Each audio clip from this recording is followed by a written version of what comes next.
This episode of Beaten Down is brought to you by Arco Roofing. Are you in need of a new roof? Look no further than Arco Roofing. With nearly 20 years in the residential and commercial construction business, Arco Roofing doesn't just know how to re-roof your house or business, they understand how it was built. Maybe you don't need a complete re-roof, perhaps just a repair will do. Arco's experienced team can assess your situation and provide the best solution for your needs, whether it's a minor fix or a full replacement. Also mention that you heard about them on the Beaten Down podcast, and you'll receive $500 off any new roof. Don't wait until it's too late. Protect your biggest investment with Arco Roofing. Call them today with your free roof report at 940-654-9096 or 817-304-1065. Again, that's Arco Roofing at 940-654-9096 or 817-304-1065. This episode of Beaten Down is brought to you by ABC Dump Roll-Off Dumpster Rental. ABC Dump is a locally owned and operated company. With 11, 15, 20, and 30 cubic yard dumpsters, they have the size for every occasion. Whether you're remodeling the house, cleaning out the garage, or doing commercial construction, they have the right size for your project. With upfront pricing and easy online ordering, ABC Dump makes ordering a dumpster as simple as possible. Give them a call or text at 682-803-8031 or order online at abcdump.net.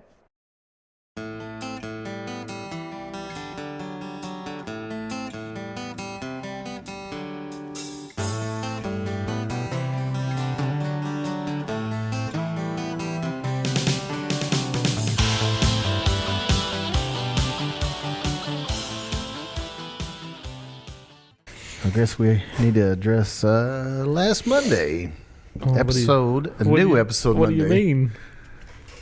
We recorded. You know, it's just, listen, our production team is always top notch. Our editing team just good. And so I go to edit Sunday morning. I always do it Sunday morning. Put my headphones on and get everything ready, editing software, and push play. And our mouths are just moving. And not one fucking sound is coming out. So we had a great video.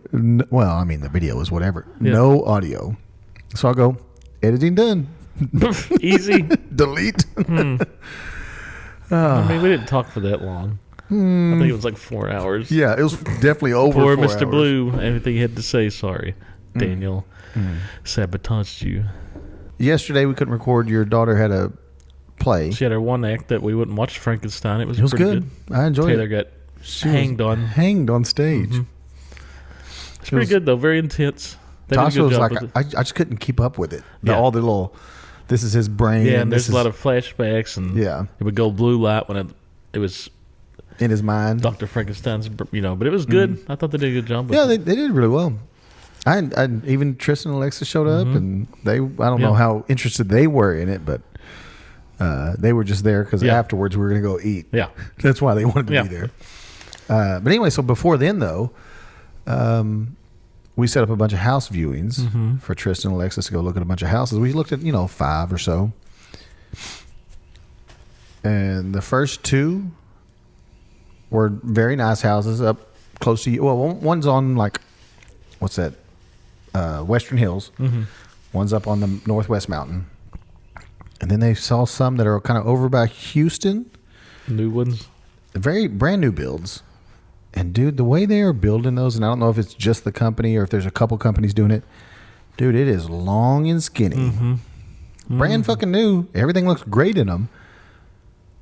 I mean, you're talking, maybe 1,000 to 1,200 square foot. And they are wanting some cash for it. Man, they're real close together, too. Yeah, there's no... Yeah. You won't have the ability to put a fence around it and have a yard. Yeah. It's just... so close together. Yeah, very. And like 5 or 6 more they're building next to them, and I'm just going, And so Lexus, she liked that house, but just because brand new. Yeah, it's because it's new. Is that the one that when you push something? Yeah. No. That was the other one that's right next to, like, across the street from Houston. Very fancy, 2-story, still that slim, long, very nice. It wasn't completely finished though.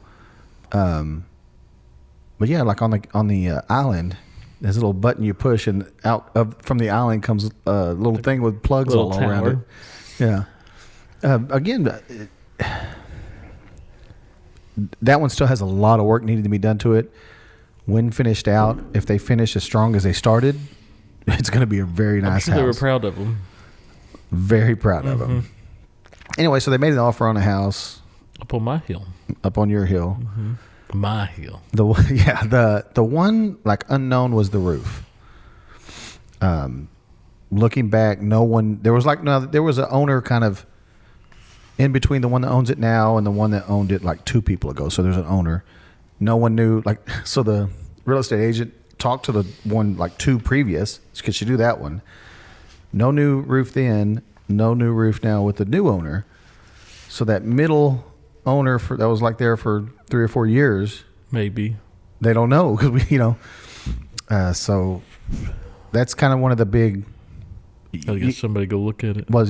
So you want to make sure it's insurable, and the new owner now said, "Look, if there's something wrong with the roof, we're not going to fix it." I get it. I mean, it's just some money, whatever. I think it's because they have a number in mind, like this is where I need to be, and they offered full price. And then there's basically you pay the closing cost thing, type of thing, Yeah. And they were like, yeah, but sure, but we're not going to pay for inspection like that. They're like, we're not going to do that. There's a couple other things they said they wouldn't pay for, but they were going to pay for everything else. I'm like, well, why wouldn't you want to pay for it? It's like almost $800 for an inspection nowadays. Crazy. Jesus. Yeah. I'm like, why not? Why wouldn't you want to pay for an inspection? Somebody, so if they don't pay for it, we have to pay for it, or not me. Tristan has to pay for it. But here's the thing: let's say the inspection, you pay the $800 inspection, and the roof is no good, right? Well, you've wasted $800 and signed all this paperwork trying to get a house, and you're still out the $800, And there's a lot of stuff I forgot also when it comes to buying a house. Yes. Like you have to set up earnest money that shows, hey, I'm really real about buying this house type of thing, and it's like 1% of the total value of the house. So Tristan, I forgot about that, and I wouldn't, I'm telling Tristan, you're gonna have to bring some money to the table, and I forgot you have to put up immediately, but that goes straight to the house. Yeah, straight to the cost of the house, or closing costs, or whatever else you're having to pay for. And I forgot about that, and then there's like $100 in case you want to back out of shit fee. Yeah, there's some kind of right, and so you lose that if you back out or guess or something. And anyway, so today. So we made the offer. They made a counter offer, and they're like, this is the stuff we're not going to pay for. There's like in their mind, there's a number they have to have to make money off of it, or whatever they're saying it is. And we could get there, but the big if is the roof.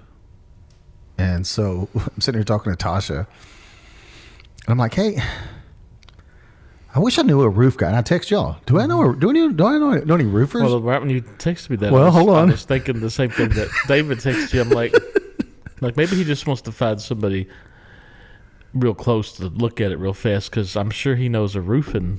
Well, so I'm like, well, I know this person works for a roofing company. This person, and then I text y'all, and then David finally hit back, and I went, motherfucker. Yeah, we might know a couple of guys that Arco Roofing. Might know him. So I text them, Smitty. I text him. I'm like, you got anybody around that can come check out a roof for me?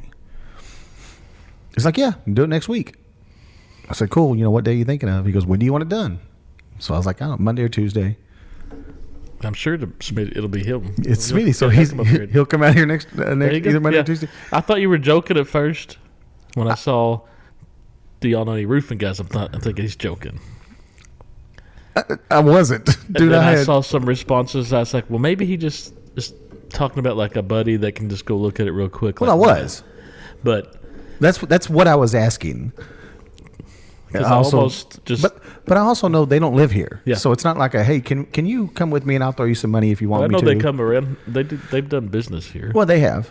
And I was just going to send a picture of the business card. Be like, I know how about these guys. Yeah, so my apologies. But, hey, There you go. I call them.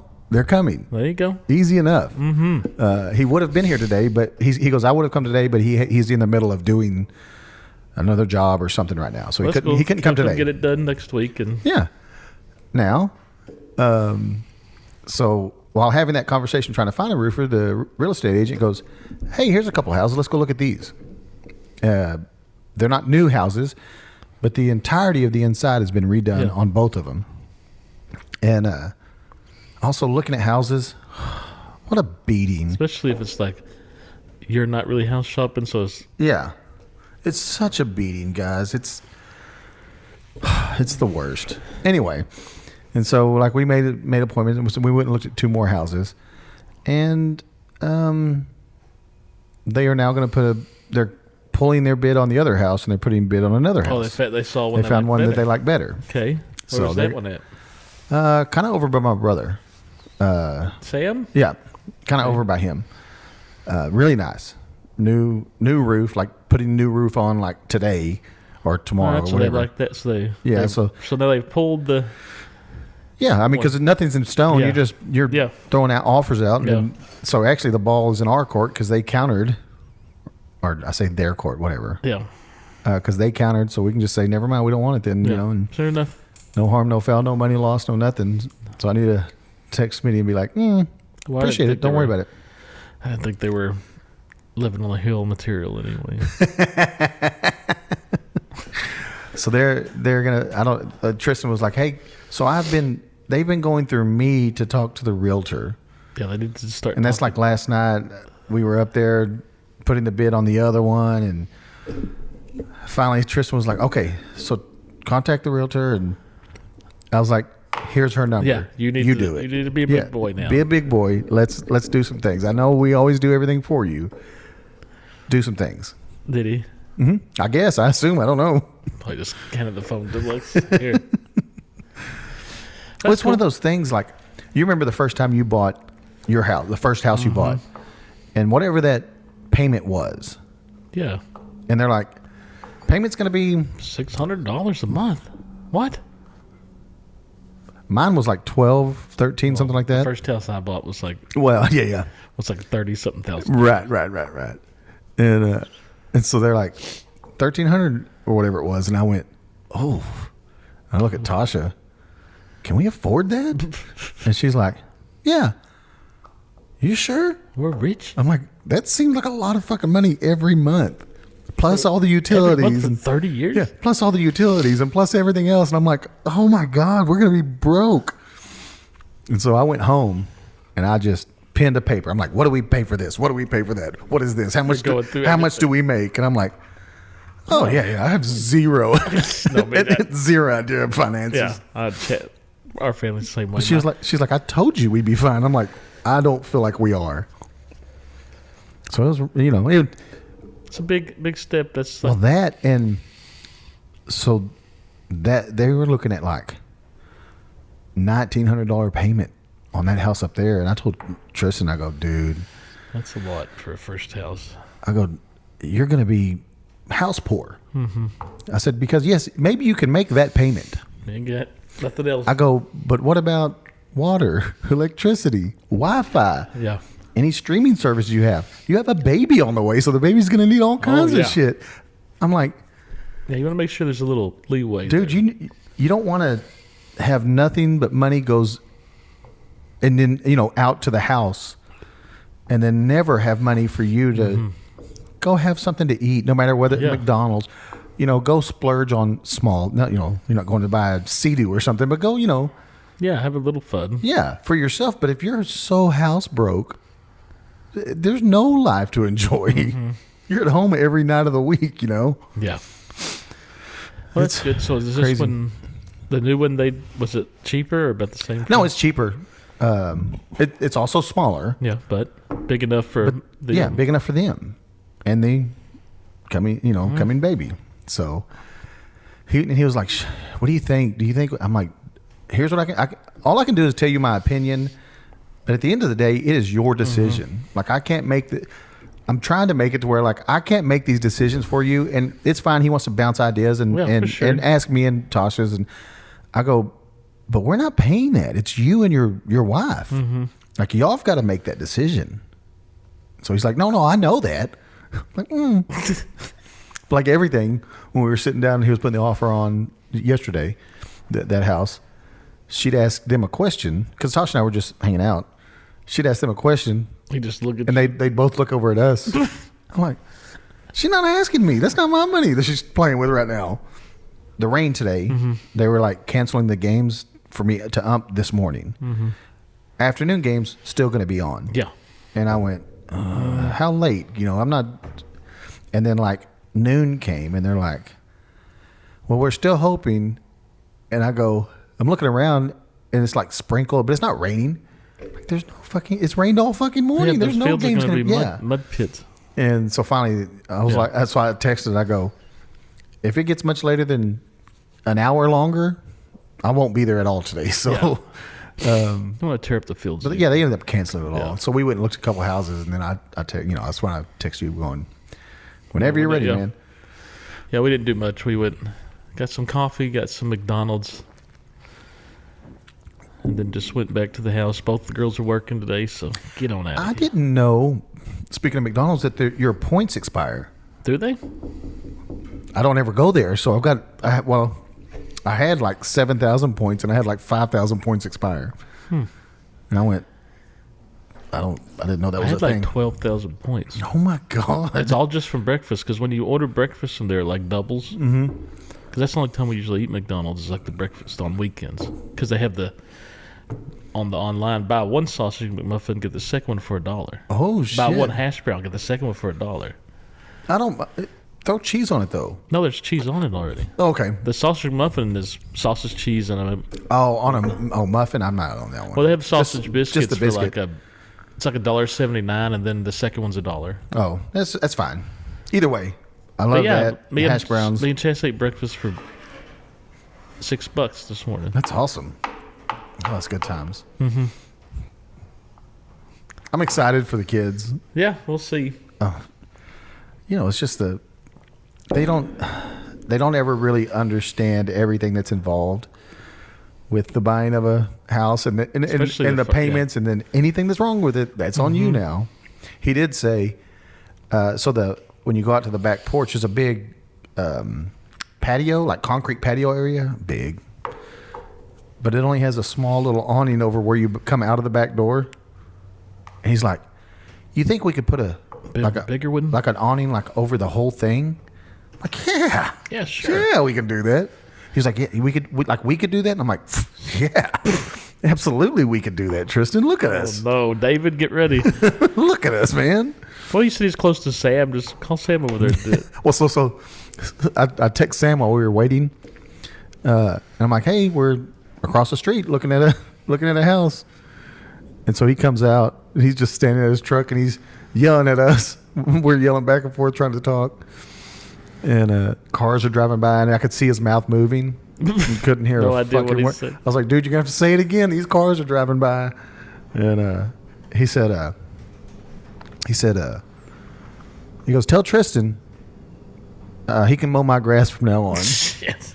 So Tristan was like, if you make me dinner, I'll mow your grass all the time. There you go. So he goes, that's a fucking deal. There you go. Yeah, because his yard's not very big. No.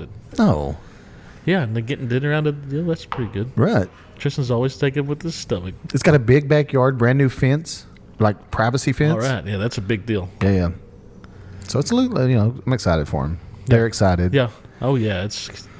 They're excited moving into your first place. And what I do know is they don't have a lot of stuff to move. No. So it'll take like 2-3 truckloads and they're done. They're not gonna have a lot of stuff. I remember most of our stuff was like stuff we had bought from like garage sales over just pieced together. And couches that don't match. My first apartment was I had blow up furniture in there, like camping blow up furniture. Chairs? No, it's like it's like the real thick vinyl with like a suede cushion on top or something. Dude, I loved it. Fuck them. Yeah, I remember we had 2 couches. They didn't match because we had bought them from 2 different like used. Like, who cares? We didn't give a shit. It was like The only thing I spent a lot of money on like was the 52-inch old school Sony, like the big the Sony projector would, you know, on the wheels. those fucking big ones. I thought that was the shit. Heavy as shit. Yeah. Oh, dude, those are. I remember when I first got that, I was like, look at this thing. Look at this. The picture is so nice. Yeah. And after a while, the picture starts going out. I fixed it twice. Did you? That TV. Is that the one you have at your uncle's house? No, that's one we had got from somebody else. Okay. And it was a DLP. We fixed that one like 4 or 5 times. The Yeah, chip just keeps going out, so we just take it apart. Yeah, because it gets like that discoloration, like on the corner or something. It's got like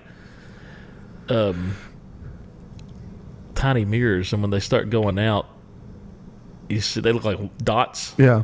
And it's just, we looked it up, and it's like this little chip that's in there, and you can find them like refurbished for like $70. Oh shit. So we looked up how to do it, took it apart, replaced it. We've done that like twice. It's just the outdoor TV. Yeah, that's what I'm saying. It's not like it's one. Now we got a new outdoor TV. No shit. Upgraded. Well, damn. So you got rid of that one? No, we still have it. So but you also had the flat screen you used over there under the trees. Yeah, now we got a new one to take the place of that flat screen. A bigger one. A bigger flat screen. Oh, shit. Yeah. Yeah. And a mount. I think I'm going to mount it to the side of the man cave on the outside. You going to cover it up and stuff? Yeah. Okay. Well, we could take it off, still. But I'm going to mount it like one of those quick release mounts or whatever? Yeah. But there's a tree right there, isn't there? Well, I'm thinking about mounting it there. Okay. That'd be awesome. Mm-hmm. Fancy it. Y'all fancy asses, huh? Because the draft's next week, so. Well, that's what I wanted to get into that. Draft's next week. Mm-hmm. Yeah, we're ready. What's the menu? Oh, God. Because one of those nights you do pork butts or something. Yeah, right? we didn't do one last year, but the year before we had done because it just goes tenderloin or something. Yeah, it just goes a long way. The pork butt does, And I already have one frozen, so guess what? Easy enough. We're gonna do. I think I'm gonna try to do it like get up because I'm not working Thursday. We took off for the draft. Oh yeah. So I think I'm gonna get up like at 5 a.m. Get them done by like 1. Mm-hmm. And then just let them rest in the ice chest till that evening, and then they'll be ready to rock and roll. But I'll be done by 1. I have to fuck with cooking the first day, and right. then You're not gonna do chicken wings or nothing? Oh like yeah, that? that'll sausages and stuff. We'll probably have some sausages going. That we usually do brats and stuff the first. Yeah. But you got to remember, we're cooking 3 straight days, so Saturdays we always usually do like chicken legs and corn on the cob, like in the husk and everything. Yeah. That's become a Saturday thing. Last Saturday I did a small brisket, tried the speed cooking. I thought you did the pork butt last Saturday. We ate it last year. Oh, okay. Last year I'd had this little brisket that I'd found at HEB that was pre-trimmed for like $50 or something. It was like a 6-pounder. I was like, I'm gonna try the speed because I've never tried high temp. It worked pretty good. No shit. Yeah, I mean, I think Cody started doing Cody's that a lot. Cody's the one that told me. Yeah. He said a lot of them did it at the competitions because you want to get it done fast. But no, it turned out all right. Huh. So I'd done one of those last draft. But yeah, we're ready to rock and roll. Kenny should be translating over to the list as we speak. He's probably doing it. That's crazy. But he's done it all on his phone now, right? It's all on his phone, but it still has to get transferred to the list. To the Bible. Mm-hmm. This guy have something to throw. Don't want to throw his phone. So yeah, we're ready to rock and roll. Any guesses? Well, it's kind of exciting because the Cowboys do have 2 first-round picks, so that makes it kind of interesting. A lot of rumors going around, trading, because when you got 2 first-rounders, obviously the Cowboys need defensive help. Bad. They do? And a lot of people have probably 10 guys that are like elite defensive players, maybe 8 to 10. So are they going to fall to the Cowboys at 12? Is one of them elite dudes going to be there? Or some people are saying they got to trade up a couple of spots to get them. I don't know. It'll be fun. I want them some way to find we did one scenario. Oh, I was like, what are you doing? what was like trade with the, I can't remember who it was, maybe the Browns or something. Give them our 20 and our 12 to get their like 6th or 7th pick. Get Downs the safety from the Buckeyes, who's like a lot of people saying the best safety to come out in years, and then you'd get like their 39th pick. What about Johnny Rodriguez? That's where John Rodriguez come in, that 39th, because he's projected. If he's there, he's projected right now to go like more than likely on most people's lists is probably late first, early second. If the Cowboys drafted him at 20, I'd be fine with it. Some people would say it's a reach. I think he's that good. I'm right there with you. So yeah, I'd like to see something like that. If they could get one of there's 3 elite edge rushers that are Bailey from Tech, Bain from Miami, and Reese from Buckeyes. If one of them guys fell for some reason, or the Cowboys got him, that's cool because need pass rush help, but definitely linebacker help too. I think we're fine on linebackers. No, we need bad. No, I think we're fine. I think that, Cowboys, Super Bowl bound. Mm-hmm. Let's just do it. But it's fun. Right now, they currently don't have a second round pick, but they do have 2 firsts. So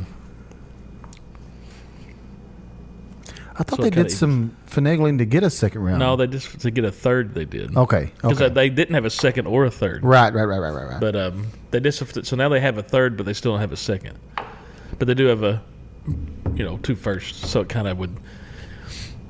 Like I said, if they traded up a couple of spots, but they didn't have to give up the whole draft, but if they gave up the 20 but got like an early second, I'd be fine with that because you can still get really good players if they just got another pick and moved up and got a guy elite guy. But we'll see.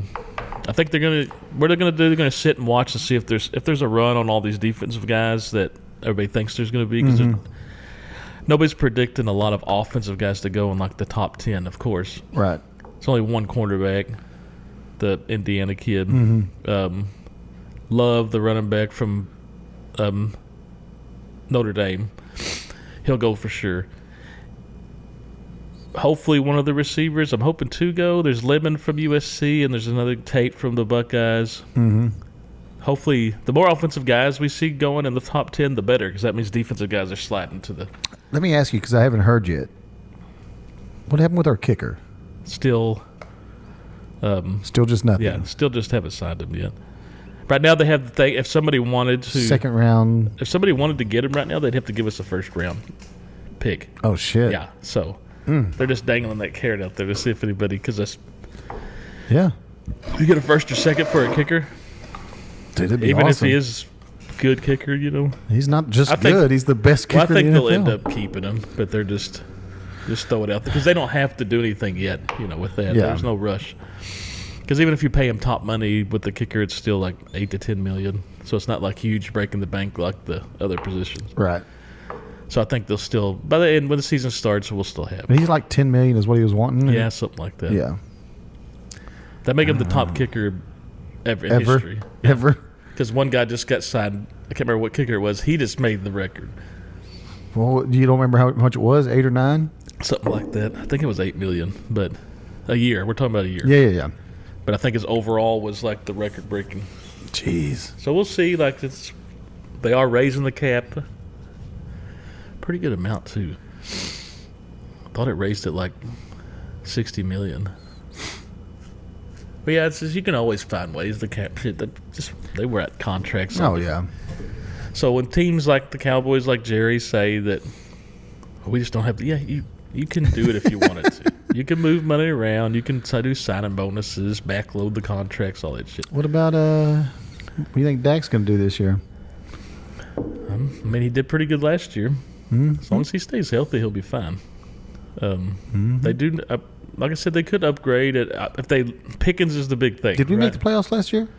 No. Okay. No, that record-setting defense we had, not in a good way either. Yeah. If it got to the point we had to score like 40 points to win a game. It's stupid. Ridiculous. But no, we'll see. Like I said, Pickens is going to be a big thing because right now they're set to franchise him. Will he sign the franchise? Right. Will he hold out? All that shit. because he was a big difference. Yeah, he was huge. Yeah. But he also said, him and CD locked and loaded for next year, or something like that. I think it would be dumb for him not because yes, he was great. He was a top 3 receiver last year. But before that, when he was with Pittsburgh, he had some good years, but nothing like this. Right. And okay, you got one good year. You have some rumors of kind of being a hothead off the field stuff a little bit. Getting disciplined stuff. So just take the franchise. You're gonna make like $28 million or something, and light it up again, and then I guarantee you, then you're really gonna get whether it's here or somewhere else. But we'll see. Agents get. Because isn't his agent? Why am I thinking his agent's the same agent that like Parsons had or something? Oh, really? Yeah, he has a lot of players. And Diggs is gone. Mm-hmm.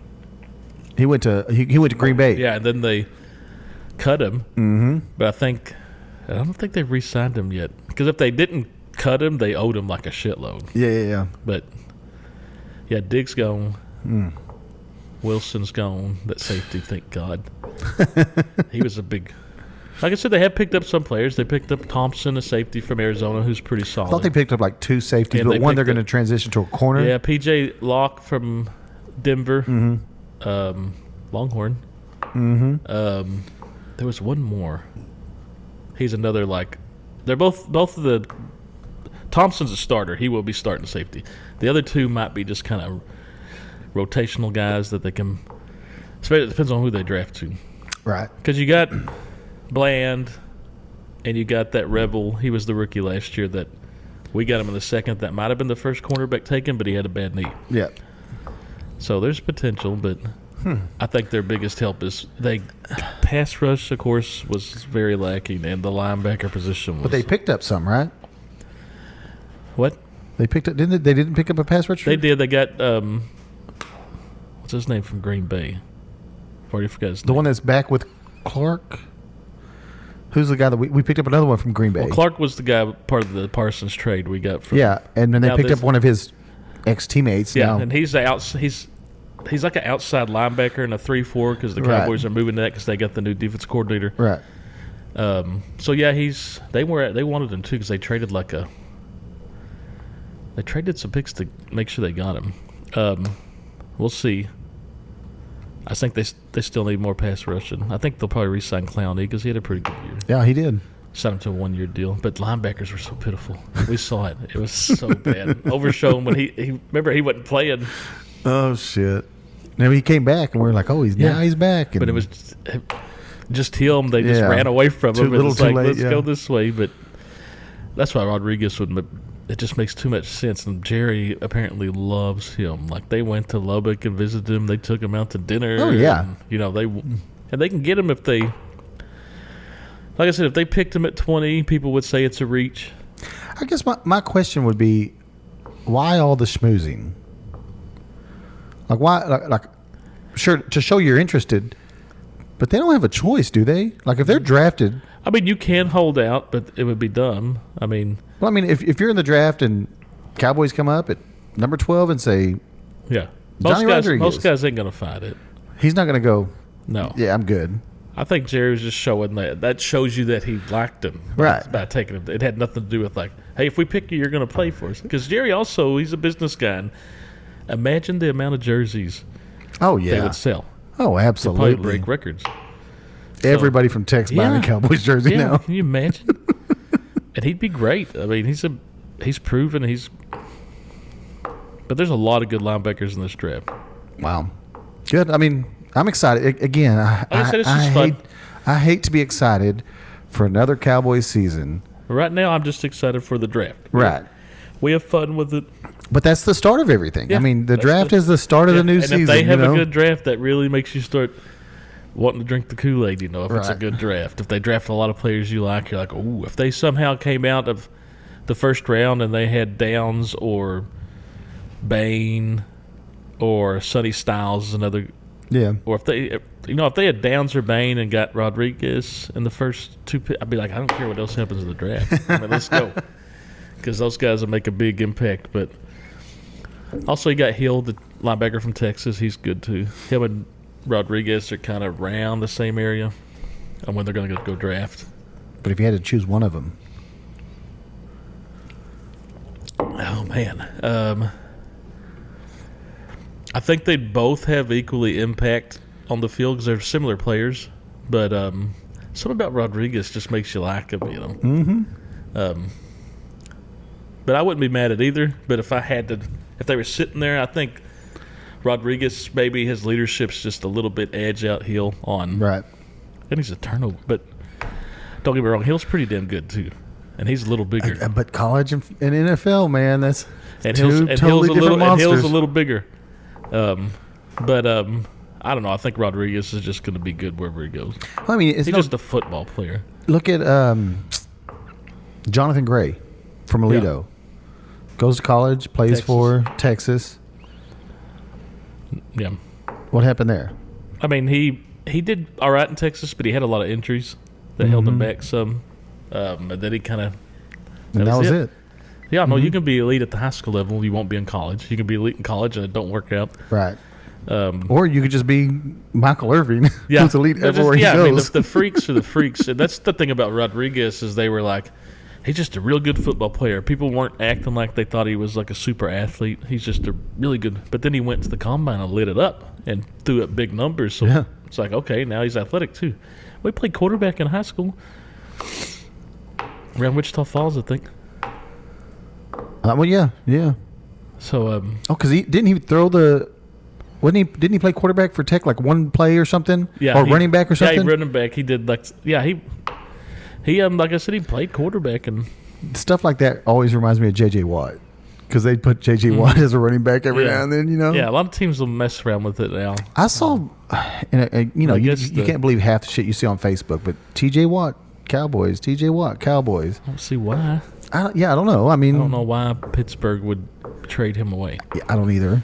But I mean, it'd be awesome, but I've never heard. I don't think anything's. But they could have had him already. Yeah, but instead we drafted Taco Charlton. The worst, by my number one worst draft pick they've ever done is Taco Charlton draft. Wow, it's horrible. Just because for what he was and for what they could have got. T.J. Watt was on the board, and the Cowboys were linked to him. Like, everybody acted like they loved him. So we thought for sure, Cowboys are drafting him. He's here. He's available. He's failed. Yay, Taco Charlton. You want to see some throwing notebooks. I got a question for you. Okay. So I grew up Catholic, right? Altar boy Catholic. I was. I've seen the cape. It's a not a cape. It's a robe. Oh, excuse me. It looked like a cape to me. It even had the Dracula fin on it. Yeah.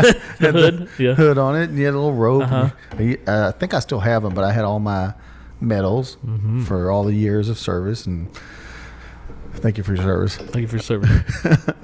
As an altar boy. And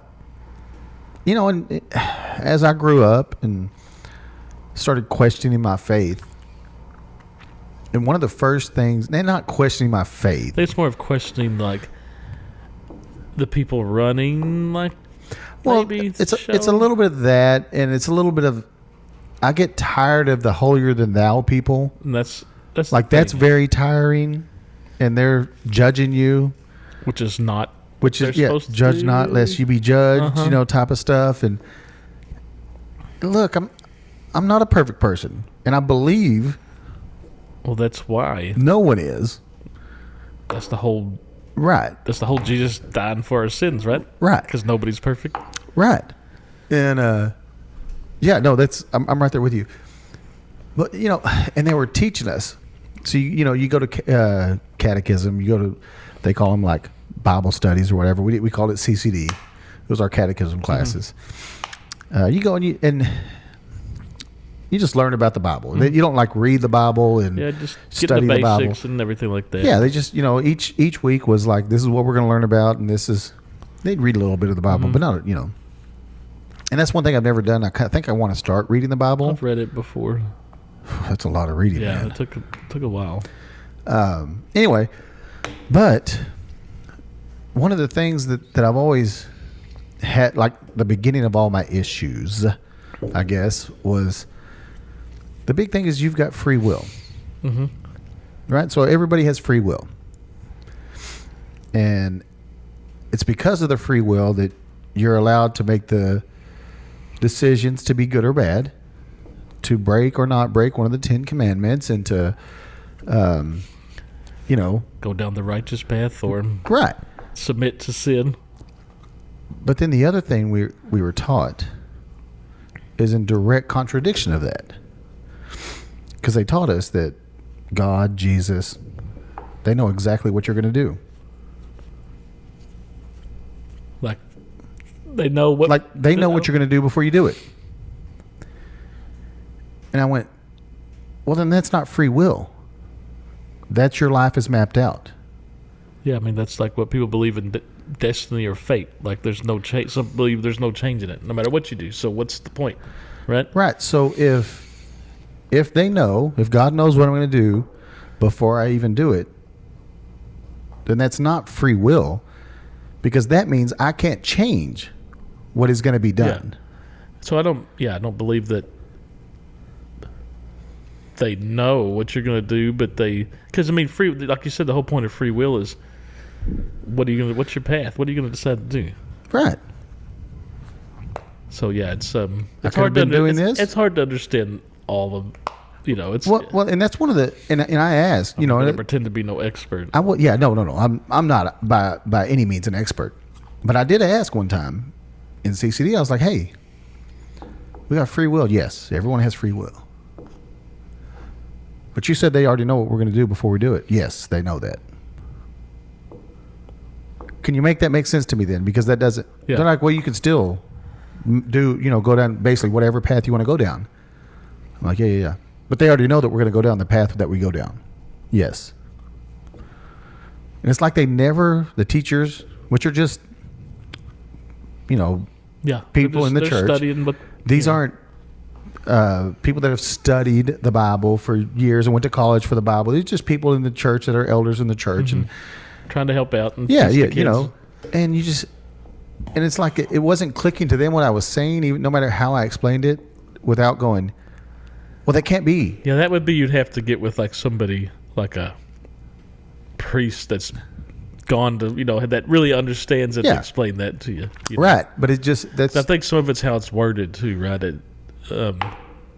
Some people take it the wrong way. There's a lot of interpretation, like how people interpret it, how the Bible reads, and depending on the religion, there's subtle differences, especially between like Catholics and Baptists or something like that. Presbyterians, any of them. Everybody's got little tweaks, and all the tweaks I think are like how they're interpreting certain things. Right. Now here's another question I always had. So people that go into the military, thank you for your service. We appreciate them. And they go in and they actually go to war, and they see battle and they see the horrors of battle, and they're in the thick of it, and they come back, and they're Catholic, and or assuming the Ten Commandments is really in any. Yeah, I mean the Ten Commandments are Christian religion. Studied, yeah, right? Pretty much. Yeah. I just don't know a lot about any other religion besides the Catholic religion, but I don't know a lot about that either. One of the Ten Commandments is thou shalt not kill. But you go to war and you kill. And if you break the Ten Commandments, you don't go to heaven. But you also can repent and be forgiven. Right. If you break, if you truly mean it in your heart, you repent and you ask for forgiveness. But how do you rectify that, I guess? I know there's stuff that's written in there that some people interpret about the righteous, going to war for the right reasons and stuff like. Well, the Crusades, Yeah, I mean that was fully backed by the Catholic Church. Right. I mean they had an army. Yeah, I mean, and what was the Spanish Inquisition? No, the super elite Crusaders. The Templars, Knights Templars. Knights Templars. I mean, so I mean, I think there's, like I said, I think you need somebody a lot smarter than us to. No, explain that. And so I'd like to see if I could find a preacher man. I'm sure you could go up to the Catholic Church. Well, that would just come here and talk to us about some of the things, Well, I'm sure you could go up to the Catholic priest at the church here and ask him these questions. Say, hey, I'd like to sit down. I got a lot of questions, because that's what they're there for, is to help people and explain things to them. Right. No, I'm with you. It's things like that. well, why is it okay, but it's not okay? How do you know this, but you don't know this? Yeah. Like it was little things like that made me start going into what? Like, maybe the little teaching that I had, and I've never really read the Bible. And even if I had, it's hard to understand. yeah, you have to, because you can interpret it one way, but it's really meant to be this way. Yeah. Type of thing. You know what I mean? Open interpretation, but it's not really open because it's only open because that's how you interpret it. Yeah. When the real meaning is whatever this is. It's just never, some of that stuff just always like never really set right with me, and that's why I kind of just took a step back. Like I said, maybe go talk to a priest, get some education on it. It takes time and effort. It'd be kind of interesting too to see, hear somebody who's been taught in the ways of that to explain it to you. Go do it. Well, And show up with your robe on when you do it. I don't even think I have it anymore. If I did, it wouldn't fit me, guaranteed. The last time I saw that robe was at Mario Maldonado's house.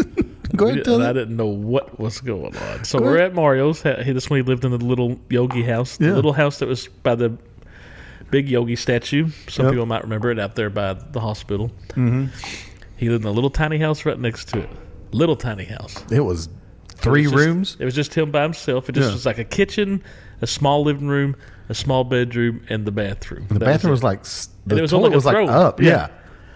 But we'd go hang out there sometimes. Mm-hmm. And we were hanging out there one time, and you always used Mario's like side door. Never really used like the front door. Yeah, because that's where you parked. And you just come in the side door. Well, we heard something out by the front door. Like, what is that? So I opened the front door, and the screen door is closed, and leaned up against it as somebody's standing there in a red cloak with their back to it, with the hood up, and all you see is, and we didn't know, and everybody's just like, what is going on? And then finally I ran up and I kicked whoever it was like right in the ass, and you heard that laugh right there, and we knew who it was. But you're just standing there, and all you see is the back. I mean, and it was you. God. And as soon as I kicked you, you started laughing with that laugh. Oh, it's so stupid.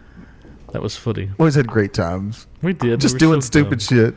I remember one time, Richie, we were over there, and Richie was feeling pretty good, and we had Pantera playing on like a video, it was like a DVD Mario had.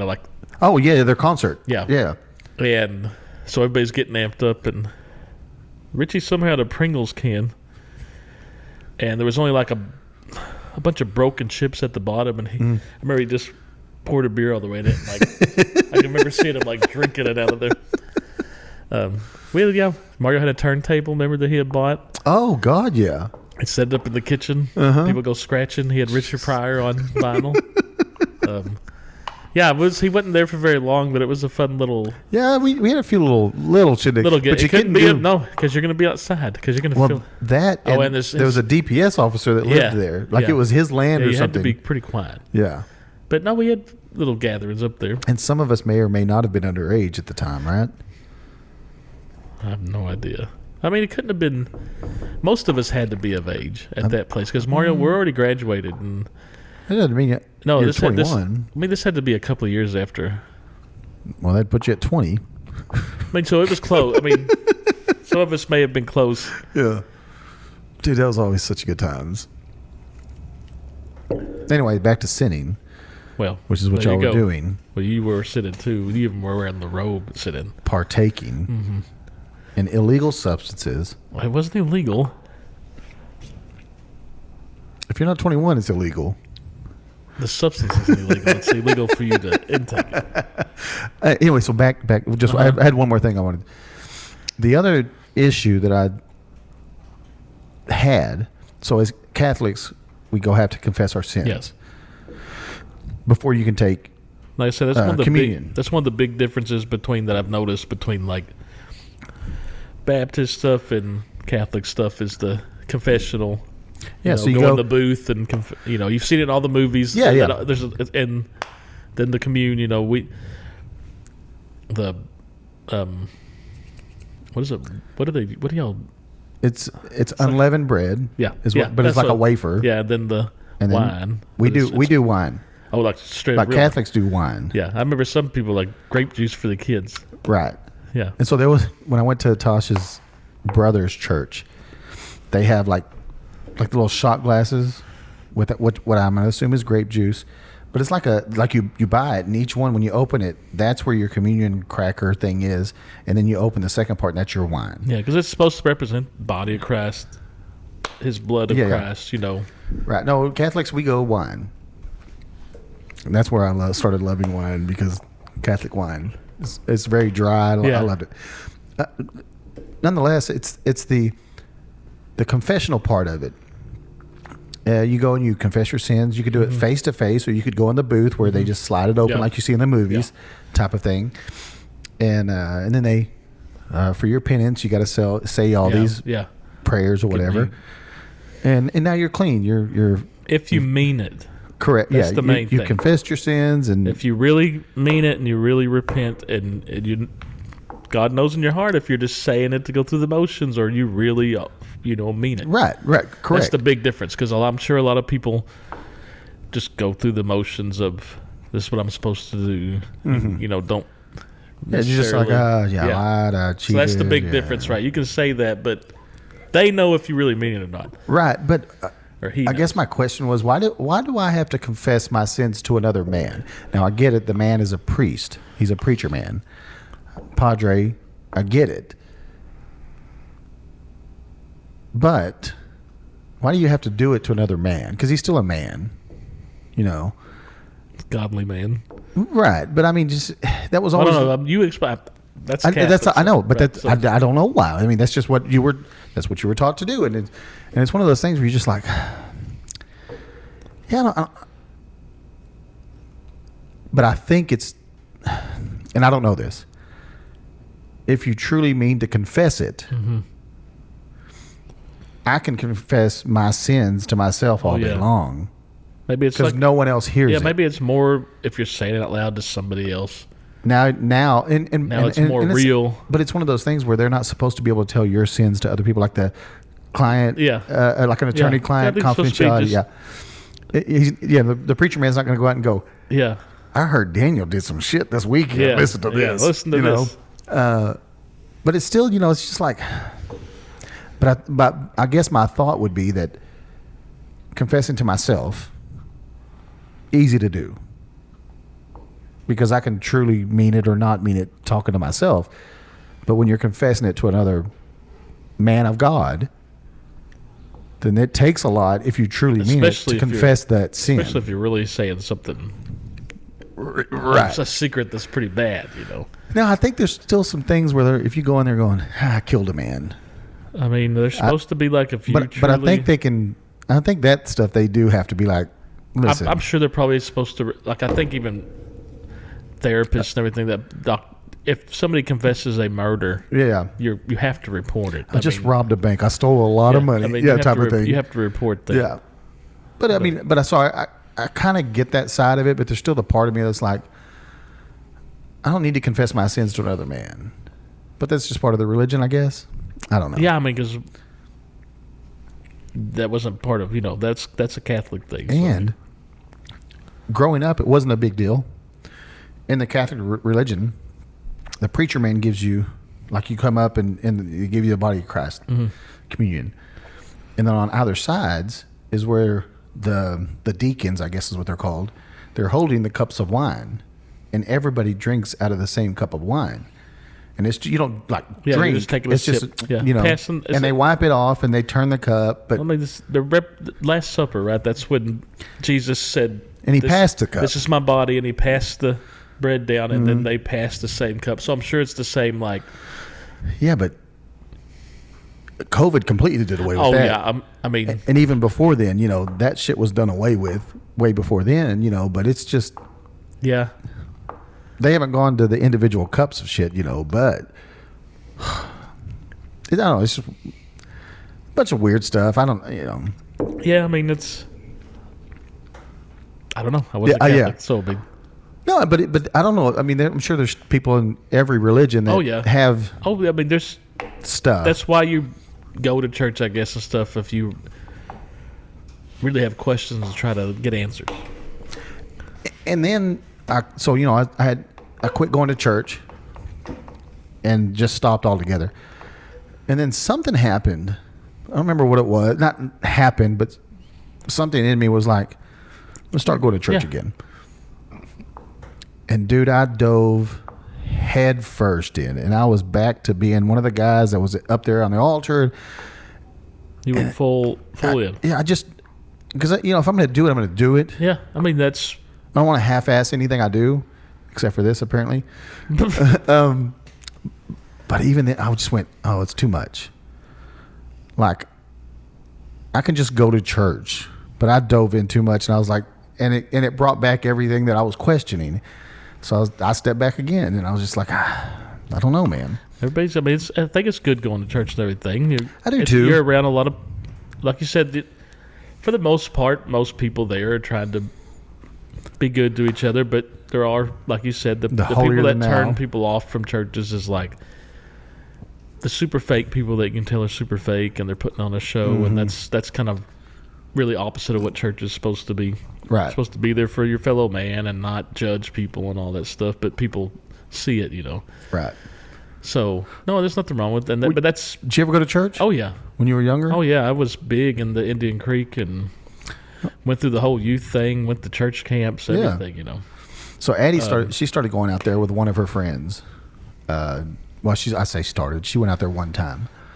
It's way out there, by the way. Well, they built up so much stuff, yeah, though. the new church. Well, like I said, when I went there, we were in the little one. Yeah, that's where we were. Yeah. No, the new one's real nice. Like I said, got baptized there. Oh, yeah? Yeah, when I was 18. Wow. No, when you waited.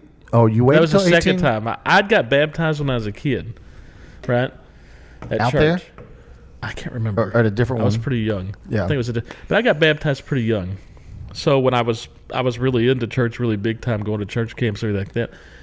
I wanted to do it again because I was like, now I'm an adult. I'm doing it for myself. To make your own decision. I don't remember right. doing that for me, So in the Catholic religion, so you're baptized. As, like a baby, right? Yeah, as a baby. They do the whole... And then when you turn 18, 15, somewhere around there, that we have, so there's holy sacraments. There's like 7 holy sacraments. It's baptism, communion, maybe it's 5. Baptism, communion, confirmation, wedding, and then final rites. So maybe it's 5. Anyway, but the confirmation is now you're able to make your own decision. Basically, so you're confirming yourself. So you go through confirmation. You're confirming yourself as, yes, I am now choosing to be a Catholic. Because before it's your parents choosing that for you. Yeah. So I always thought that was kind of neat.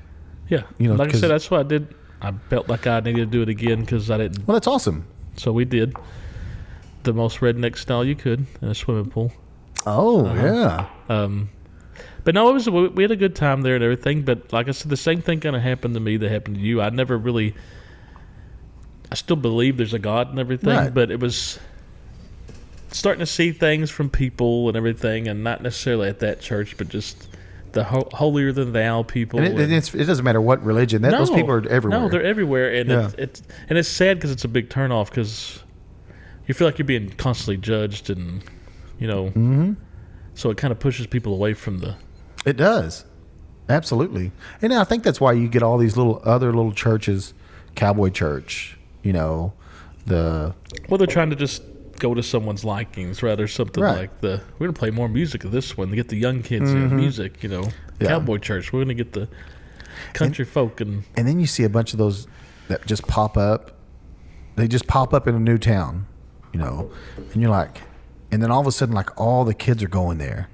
Like just randomly, they were going to other churches, and now all of a sudden, this is the new cool place to be, and I'm like, that is very cultish. Yes, that's the feeling I get. And it might not be, but get. But when they're like every Wednesday, every kid from school is at that place, and I'm like, Like I said, just gotta. Like, what's happening here that makes them? Oh, it's just a cool hangout. Like I said, if your kid was doing it, then you just ask them, "Hey, what'd y'all do?" Mm-hmm. And if we all went to Bible school or all that stuff and youth group or whatever. So if they come back and it sounds like they're doing the same thing, cool. But if they come back and start saying some stuff that doesn't sound quite right, that's when you'd be like, Altar calls. Never been a big fan on altar calls. You know what that is? That's a Catholic thing. No. Altar calls is not a Catholic thing. So an altar call, which they may call it something else. I've always called it and been told it's called an altar call. It's when like you go to when you go to a church that's not your church, not your denomination, not your home church. Oh, not your denomination. So if you went to like a Baptist, something like that, and they just start calling people, and they're like, if you want to bring Jesus into your life, come up to the altar. Well, that's at the end of every sermon we ever had. He's just trying to, basically what he's trying to say. Hey, if you've been thinking about it and want to be saved and want to give up your heart to Jesus, here's your time. And they just do it That's weird. They call trying to save somebody, right? It's altar calls. But we just. I always see that as the videos that you watch where it's the guy on TV and he's like, in the name of Jesus. That's different because he's saying he's healing people. I'm not gay no more. Yeah. I like women. See, and that stuff's just right. The stuff like that where people get turned off by it because they see crazy stuff like that. And those are like the evangelists and stuff like that. Yeah, the ones that are really, most of them were fake and just after money. And yeah, so I mean, what was that really big evangelist? That televangelist that. I feel like what is his name? It's like what's the show that you were watching? Jimmy Swaggart. Maybe he's an older guy, glasses. Yeah, this gray hair. Yeah, I think that's who you're talking about. He was like real big. He was real flashy and everything he did. And but there's another guy too. That's look up like televangelist. Yeah, that guy and this guy here. So Jimmy Swaggart. No, not that guy. There's another guy too. But he was like. Those are the ones. He was like the just biggest one, And they're buying like one guy was like, he bought a jet for himself with the money from his church because Jesus needed him to be able to fly anywhere he wanted to fly, and that's where I'm like, clearly you're in it for the money. It's not for the church. It's not for spreading the word. Joel Osteen. Let me see what he looks like. Do you have a picture of him? No, not that one. There's another. He's older now because there was a clip of him being interviewed by a journalist or whatever. That guy right there. That's old Kenneth Copeland. And he's like trying to get into his SUV. And she asks him some sort of question. I think it was about the airplane or something. And he's like, he gets fucking. You could just see the rage in his face, and he's like, he was fixing to go off on her, and he's like, and Jesus is the one that told me I need that plane. Yeah, you can't. Yeah, Kenneth Copeland. Yeah, he was. Ted Jakes, Joyce Mayer, Benny Hinn.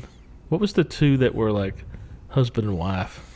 Oh, remember they were like, it was like Tina Fey and Tammy Faye or something. Tammy Faye Baker? There was like a husband and wife that did it. I don't think it's Tammy Faye Baker, is it? No. Look her up. I thought she had something to do with like prostitution or something. Huh? That could be somebody else. The lady that was the lady of the night where she had all the prostitutes. Oh, I know you're talking about. The one that ran like the big brothel for all the celebrities and stuff. Yeah, celebrities and shit. Wasn't that Tammy Faye Baker? I have no idea. I don't remember what it was. Anyway, whatever. Jim and Tammy Faye Baker. Oh, it was? Okay. Were the most famous American televangelist couple. That was them in the 1970s and 80s, co-founding the $120 million plus PTL Club Empire. Yeah, Jim and Tammy Faye Baker. Remember they were always on TV. She had big bouffant hair. Yeah, Yes, she did. Remember they were always on TV. Let me see him again. Oh. Oh yeah. They always had that same look. And those big glasses. They always you know? had that same look back then. But yeah. I remember them being on TV like a bunch. And then people start following because they have a huge followings. Oh, yeah. Or they did. I mean, there's a reason why they're making all that money. It's all people donate and everything. But that just goes to show you that the David Koreshes of the world or the Charles Mansons, What the cult leaders and everything. how it was so easy for them to find followers. Well, yeah, because there's so many broken people out there and just looking for. Anything. They're lost. They're easily manipulated because they're just wanting. They're alone. They're broken. They're easily manipulated. They're and trying to be saved by any means necessary. Which one was it? Was it the David Koresh one where they all thought they were going? They drink the purple juice. No, that was Jonestown, where they thought the spaceship was coming. Yeah, everything. they thought the spaceship was coming, and they all drank like the purple juice or drink or whatever it was, and it was all poison, and they killed themselves. They were like forced to On November 18th, 1978, over 900 members of the People's Temple cult died in a mass murder-suicide in Jonestown. Got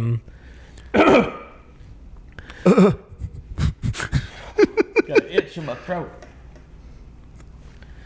In Jonestown, orchestrated by leader Jim Jones. I watched a documentary on that. It's wild.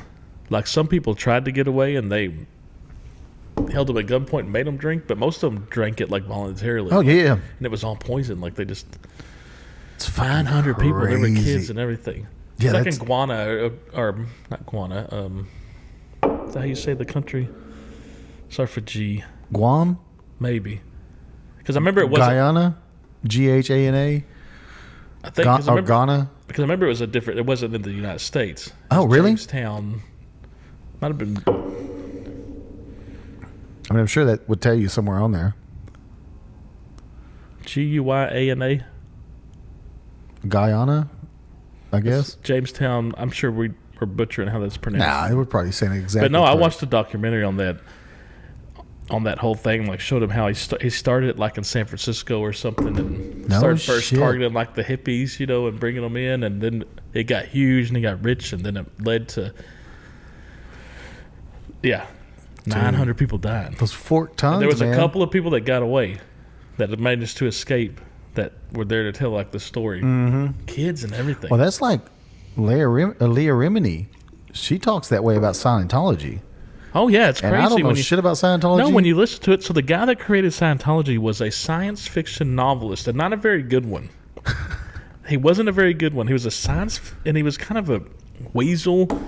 Like, you look at him before he created Scientology, he like I said, he was a novelist. He tried to write science fiction novels, and then all of a sudden he comes up with this religion, and it's the whole religion base is like aliens visited us and there's levels, gave us all these rules, and like I said, this guy wrote science fiction novels, and a lot of people, it seemed like he just came up with a religion for the tax breaks. It taxed as a, and now there's so many elites. Well, and they're like it's supposed to be like your level 1 thetan or something like that. It's crazy. They have to go through sessions where they're basically getting interrogated, where they're just getting all the dirt on you they can, right? Pretty much. And the more levels, like every time you go a level up, you're supposed to learn more. Yeah, if you watch that documentary on that, that she did a documentary. Oh shit! Yeah, it's crazy when they start. Because she goes through the steps on how you're brought in. The sessions basically are like interrogations, getting all your secrets out of you. They control your life pretty much. It's crazy. But all those celebrities that Tom Cruise is the front man for it. Is he still? Yeah. Yeah. I mean, I knew he was. I John didn't know Travolta was big in it. That's why that Battlefield Earth movie, that is one of the worst movies ever made.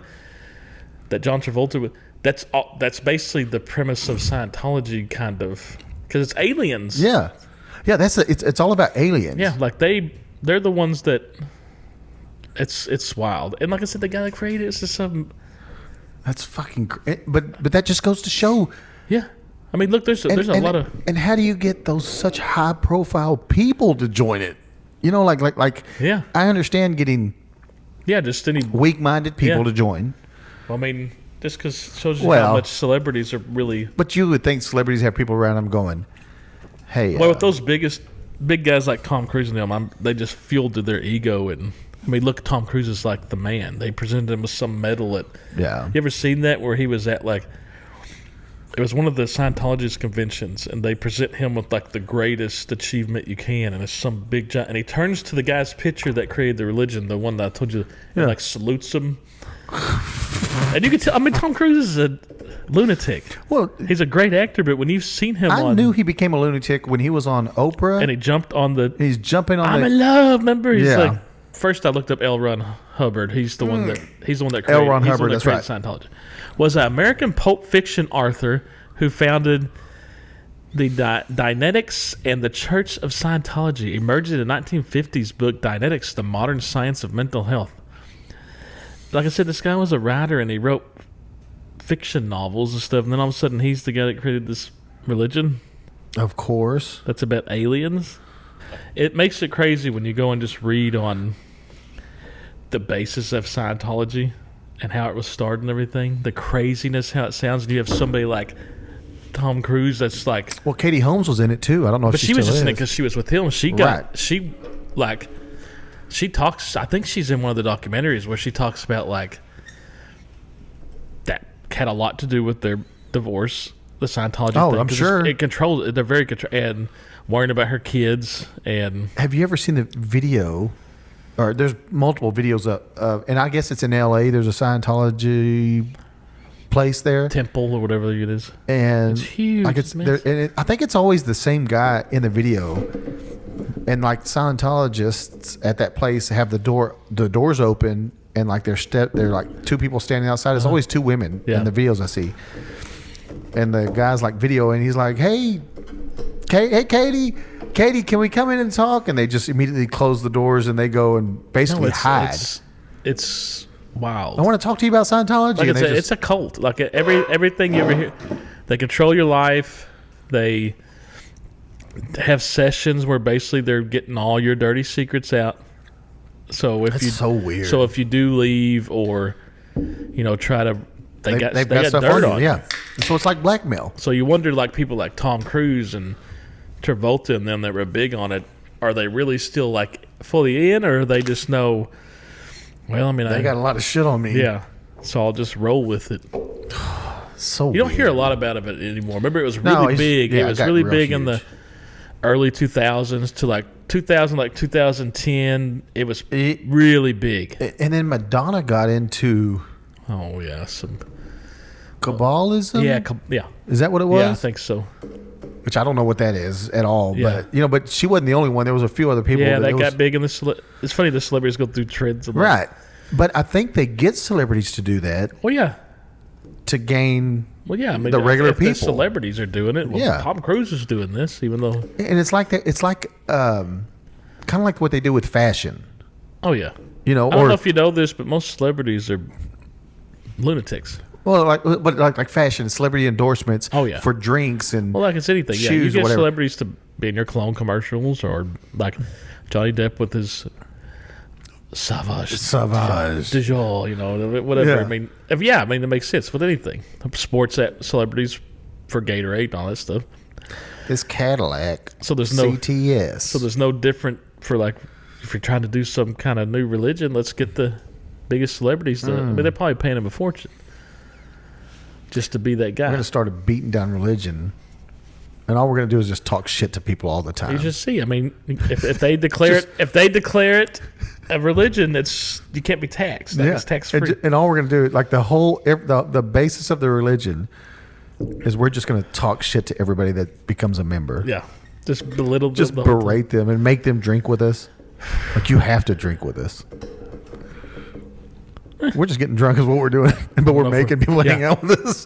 That'll- Talk shit to them the whole time. That'll seal our spot next to the nail pretty quick. Starting our own religion. Have you seen, and there's conflicting reports. The guy that started the Church of Satan, Oh, LaVey, yeah, I know what you're talking about. and the rumor is that on his deathbed, that, like when he's dying, that he starts shouting out, "Oh my God, what have I done?" Yeah, You know, whatever, I mean, something like that. Yeah, I mean, think about it. If you, Now they're saying, because they've interviewed people that were with him or around him or whatever, and they're like, that's not true. But there's so many reports saying that like he was like, "Oh my God, what have I done?" or something to that effect. That you're like, oh, ooh. well, yeah, I mean, if everything's true Right. about God and the Satan, think about the stuff he was starting to see coming for him that you've been worshiping all this time, homie. Oh yeah, no, absolutely. And now you're asking for forgiveness. It's like in the movie Ghosts. Remember when the demons would come? Oh, yeah. and be like, imagine you start seeing that like coming for you Oh, fuck to you. drag you down to To drag you to hell. Yeah. yeah, where you're going to be tormented. So top cult. I watched the thing on cults before. People's Temple. That was the Jim Jones ones. That was the Jamestown. Yep. The Manson family. We know that one. Shinariko. A Japanese doomsday cult that released sarin gas in the Tokyo subway system in 1995, killing 13 people and injuring thousands. I remember hearing they released some bad, like chemical gas, like in the subway system. No shit. Heaven's Gate. Those were the ones that you remember. Were a UFO-based group that believed they needed to shed their earthly bodies to board a spaceship trailing the Haley-Bob comet. Remember when the comet was coming by, and they were convinced, like in the tail of the comet, was the spaceship coming to get them. Oh yeah. But they were convinced they had to shed their. So leading 39 of them committed suicide. Oh, I do remember that. Yeah, remember they found them all laying in bunks, and they were all wearing like purple jumpsuits. But they believed like there was a UFO on the tail of the comet. Yeah. God, when was that? 97. Yeah, I was gonna say that wouldn't. Heaven's Gate. This is why we were. Yeah. The Branch Davidians. That's the. David Koresh. That was crazy. We watched the whole thing on like on TV. the Every news, day yeah. you get home and come back, and my dad would have it on, and they played that over and over again of Oh yeah. the firefight with the ATF. That was wild. Order of the Solar Temple. A group convinced that death was a transition to another planet, leading to murder suicides in the 90s. Okay. NXIVM. Oh, because there was a Does that say like the musical group? no in excess. Yeah, that's what it might be. Navixum or something like that. There was a popular TV star, blonde-haired woman, that was part of that. Oh. And Well, it I says it was remember a modern sex cult yeah. masquerading as a self-help group So where female members were branded and made into sexual acts. let me look who that is. NXIVM. Nixvim. Let me look up who it was, because there was like a. Somebody real famous? I mean, she was like a popular TV. I'm trying. NXVM. NXIVM. NXIVM. Celebrity members. There it is. I don't remember that one. A sex cult, huh? Linda Evans was in there. You remember who that is? Linda Evans? Linda Evans. Oh, yeah, that's the chick from, like, Dynasty and stuff, Yep. right? Grace Park. She was from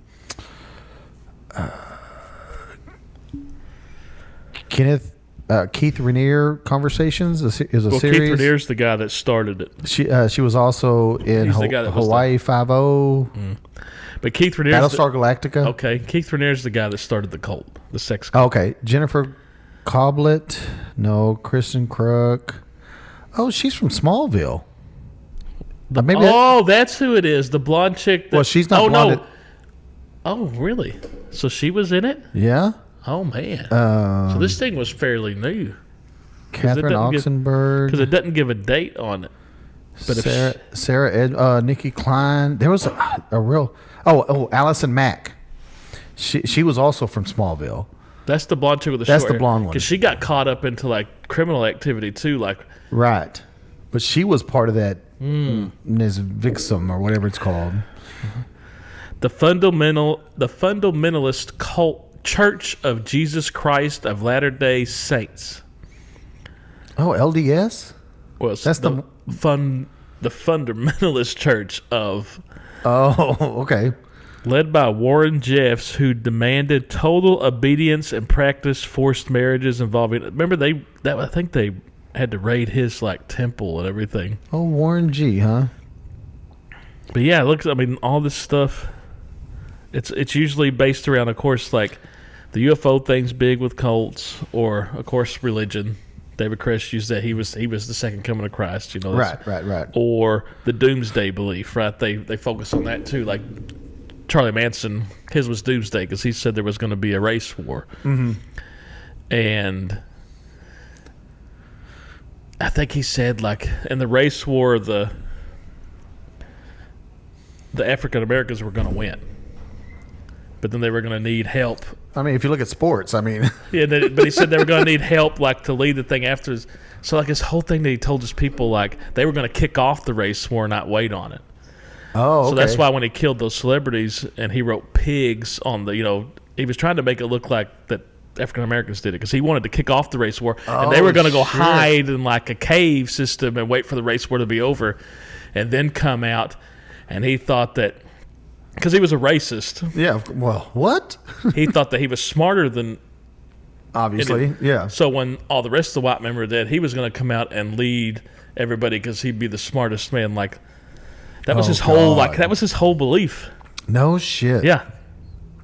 In a nutshell, I wish it really, really ended like Once Upon a Time in Hollywood because that was awesome. Did you ever see that? You never seen that? So it has a different spin on. So through the whole movie, you got Leonardo DiCaprio, who's an actor, but he's kind of a washed-up actor, and Brad Pitt's his chauffeur / stunt double / best friend. And they lived down the street in the same neighborhood cul-de-sac as, I can't remember what her name was, but she was the celebrity and her friends that got murdered by Manson's family. It's what's her name playing her, the girl from Wolf of Wall Street and everything, Margot Robbie. Oh, Margot Robbie, yeah. So the whole movie you're thinking, oh my gosh, this is leading up. You're going to see...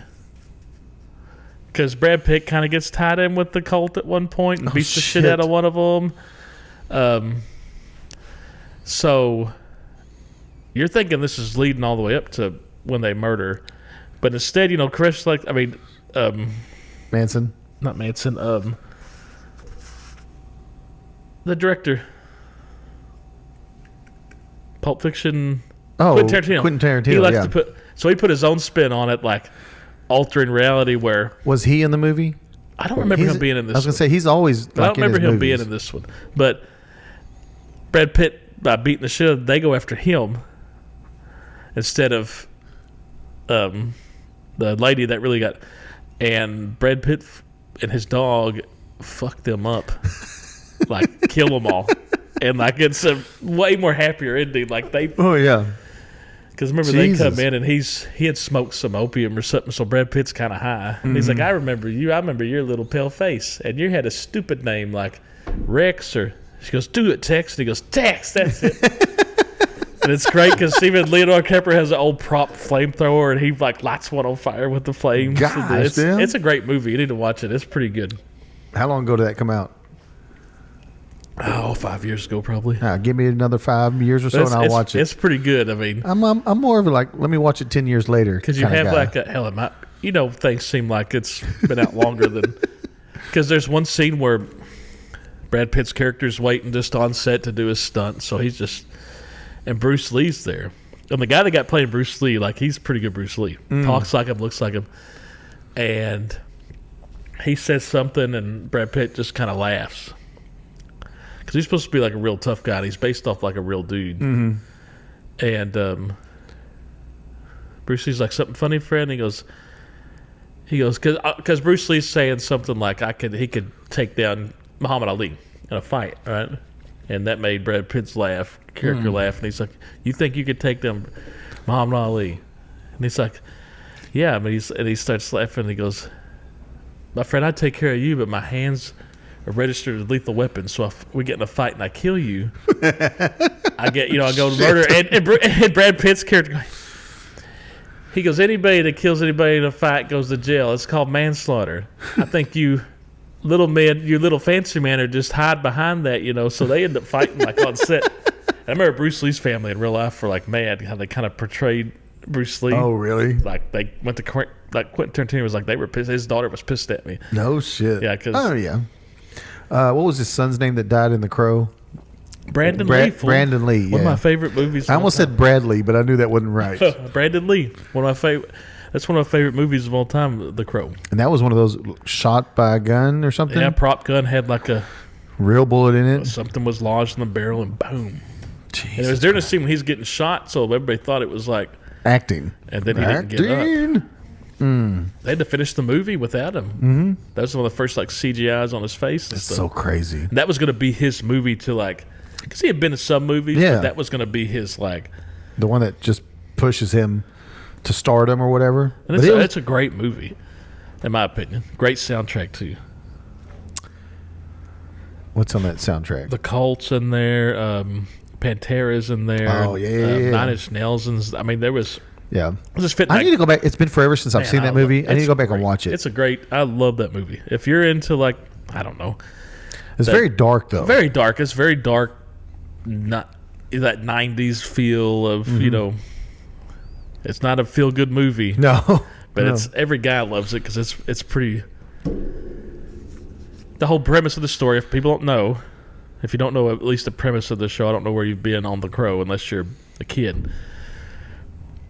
Brandon Lee's character, Eric Draven, and his girlfriend or his fiance get murdered by these people because they wanted them out of the apartment. They were trying to flush everybody out of these apartment, so developers can come in. These thugs are hired to push people out, and if they don't push them out, they just light it on fire. So his girlfriend was like against it, so they took him out. They killed them both. Yeah. Well, he comes a year later. The Crow resurrects him to make things right. So he's basically immortal as he's taking out anybody who had anything to do with it. Not so immortal. Yeah, and then he dies on. Oof. I wonder if they kept that in. Supposedly the scene's like in there, like the take, because it was the only take that it had to have that take. Oof. Because I think it's supposed to be the take when he jumps on the table at one spot and everybody like shoots him at once and he drops down and they think they killed him and he gets up. I think that was like one of the. Oh, can you imagine? We've been on this whole religious kick for a while. Uh-huh. I got one more question about religion. Okay. You say a prayer. Mm-hmm. What do you say at the end of the prayer? Amen. Why do we say amen? I don't know. I didn't either. Did you look it up? I've looked it up. I've heard this before. I just forgot. I'm sure. Now, amen. So there's two theories to it. One's a theory, and then one's like, this is why we do it. Amen basically means so be it, or this is the truth. That makes sense. I agree. Let it be truth. Blah blah blah, and it comes from the Hebrew word. I don't know what that. Yeah, makes sense. But though. Truth, certainty. So be that it. Makes Blah sense. blah blah.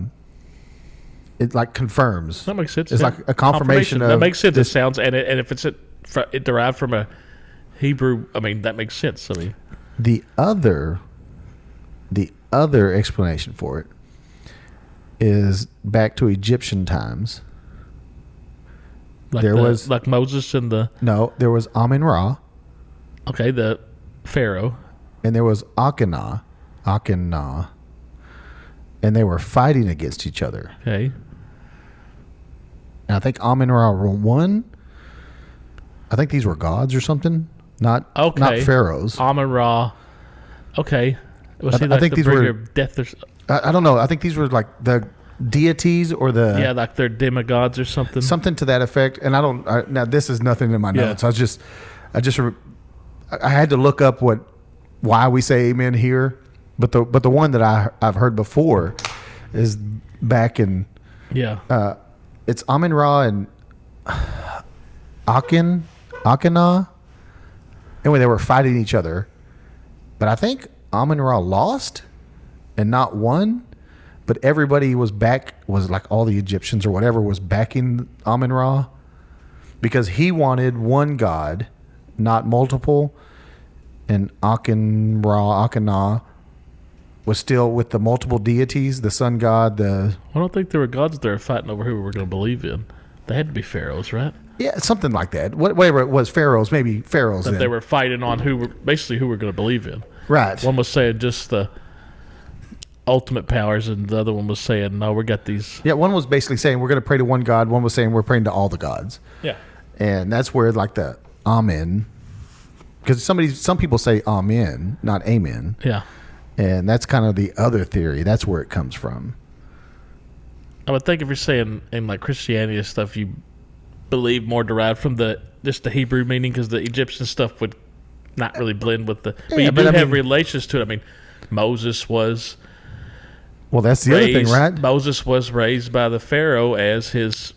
Well, because real son. That's the thing. Moses has those. So maybe he just took that saying from there. Yeah, maybe. That's what I'm saying. There is Egyptian. I mean, he freed the Jews from the Jewish slaves from the Egyptians. From Egypt. Yeah. Yep. Isn't that weird? I love that movie too. The Ten Commandments. Great movie. Every time I think of that, I think of History of the World. Yes, when he drops it and he's like, there's 15 the 10 commandments. Yeah, but it's just like, have you ever seen that whole lineage of Moses where he's connected to it's Egypt? crazy I mean, because he was found as a baby. Is he the baby in the basket floating down the Nile? Yeah, it's like his mom had to get, I can't remember why she had to, like I can't remember that beginning part, and he was raised as like next to the Pharaoh's son, like a brother. Yeah. He was like a brother to, what was that dang Pharaoh's name? My mind's blanking on me. Amun Ra. Gosh, what was his name?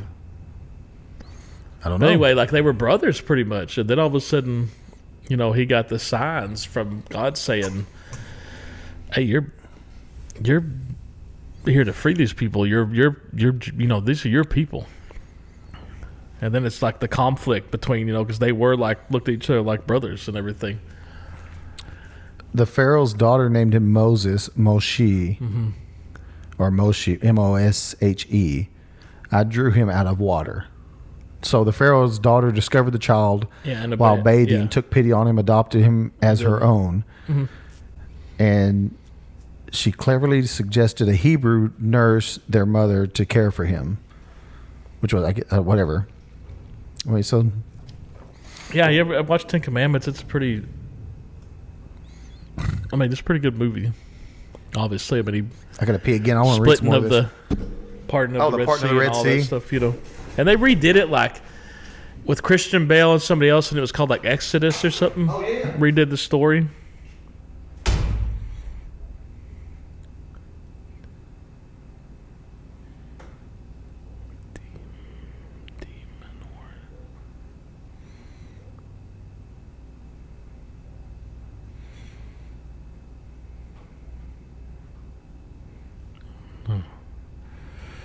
Oh no.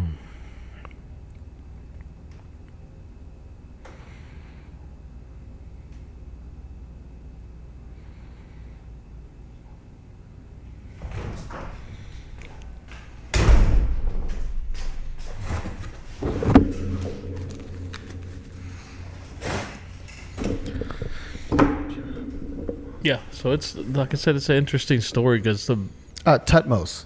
Yeah, Tutmos. Well, hold on. No, maybe that's the.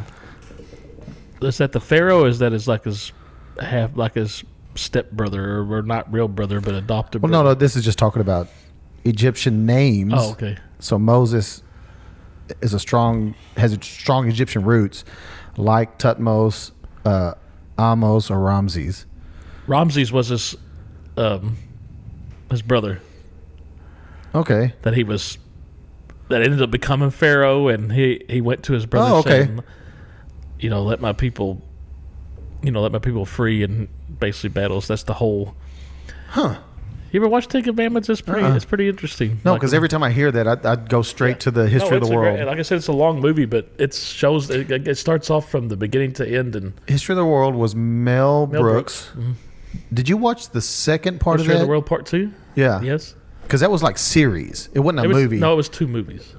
I thought History of the World Part 1 and History of the World Part 2. I thought because he came back and did another one, and it was like on Netflix, I think, or something, and it was like just a few years ago. I thought he did another. Maybe it's not part 3 or whatever, but because like History of the World Part 1, it starts off and there's like monkeys jumping up and down. Yeah, I mean it's showing the whole. Yeah. No, But- it's. But he just did another one, and I started watching it. I never finished it though, Let's see what we because can do. Mel Blanc comes in and he's like got it's his head superimposed on a very muscular guy's body. Yeah, History of the World Part 1 came out in 81. Mm-hmm. Why don't you just tell me all the movies? Stop trying to make me search other things, you jerk. But I thought part 2 was It could have been. was pretty new. I mean, 5 years ago, could have been 10. I don't know, but I feel like it Dude's was. 99.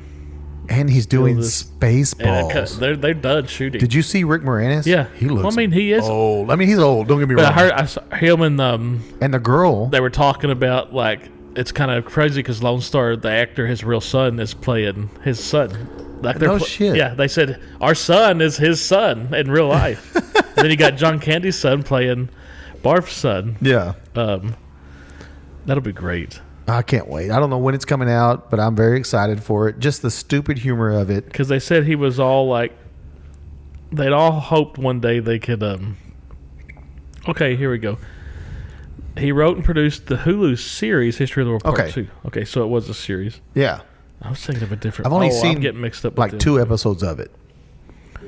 Yeah, I mean, of course, never seen the 12 Chairs. Don't know what that is. Mm-mm. Blazing Saddles, So good. Young Frankenstein, So which is good. one of my favorite movies. So good. Silent movie.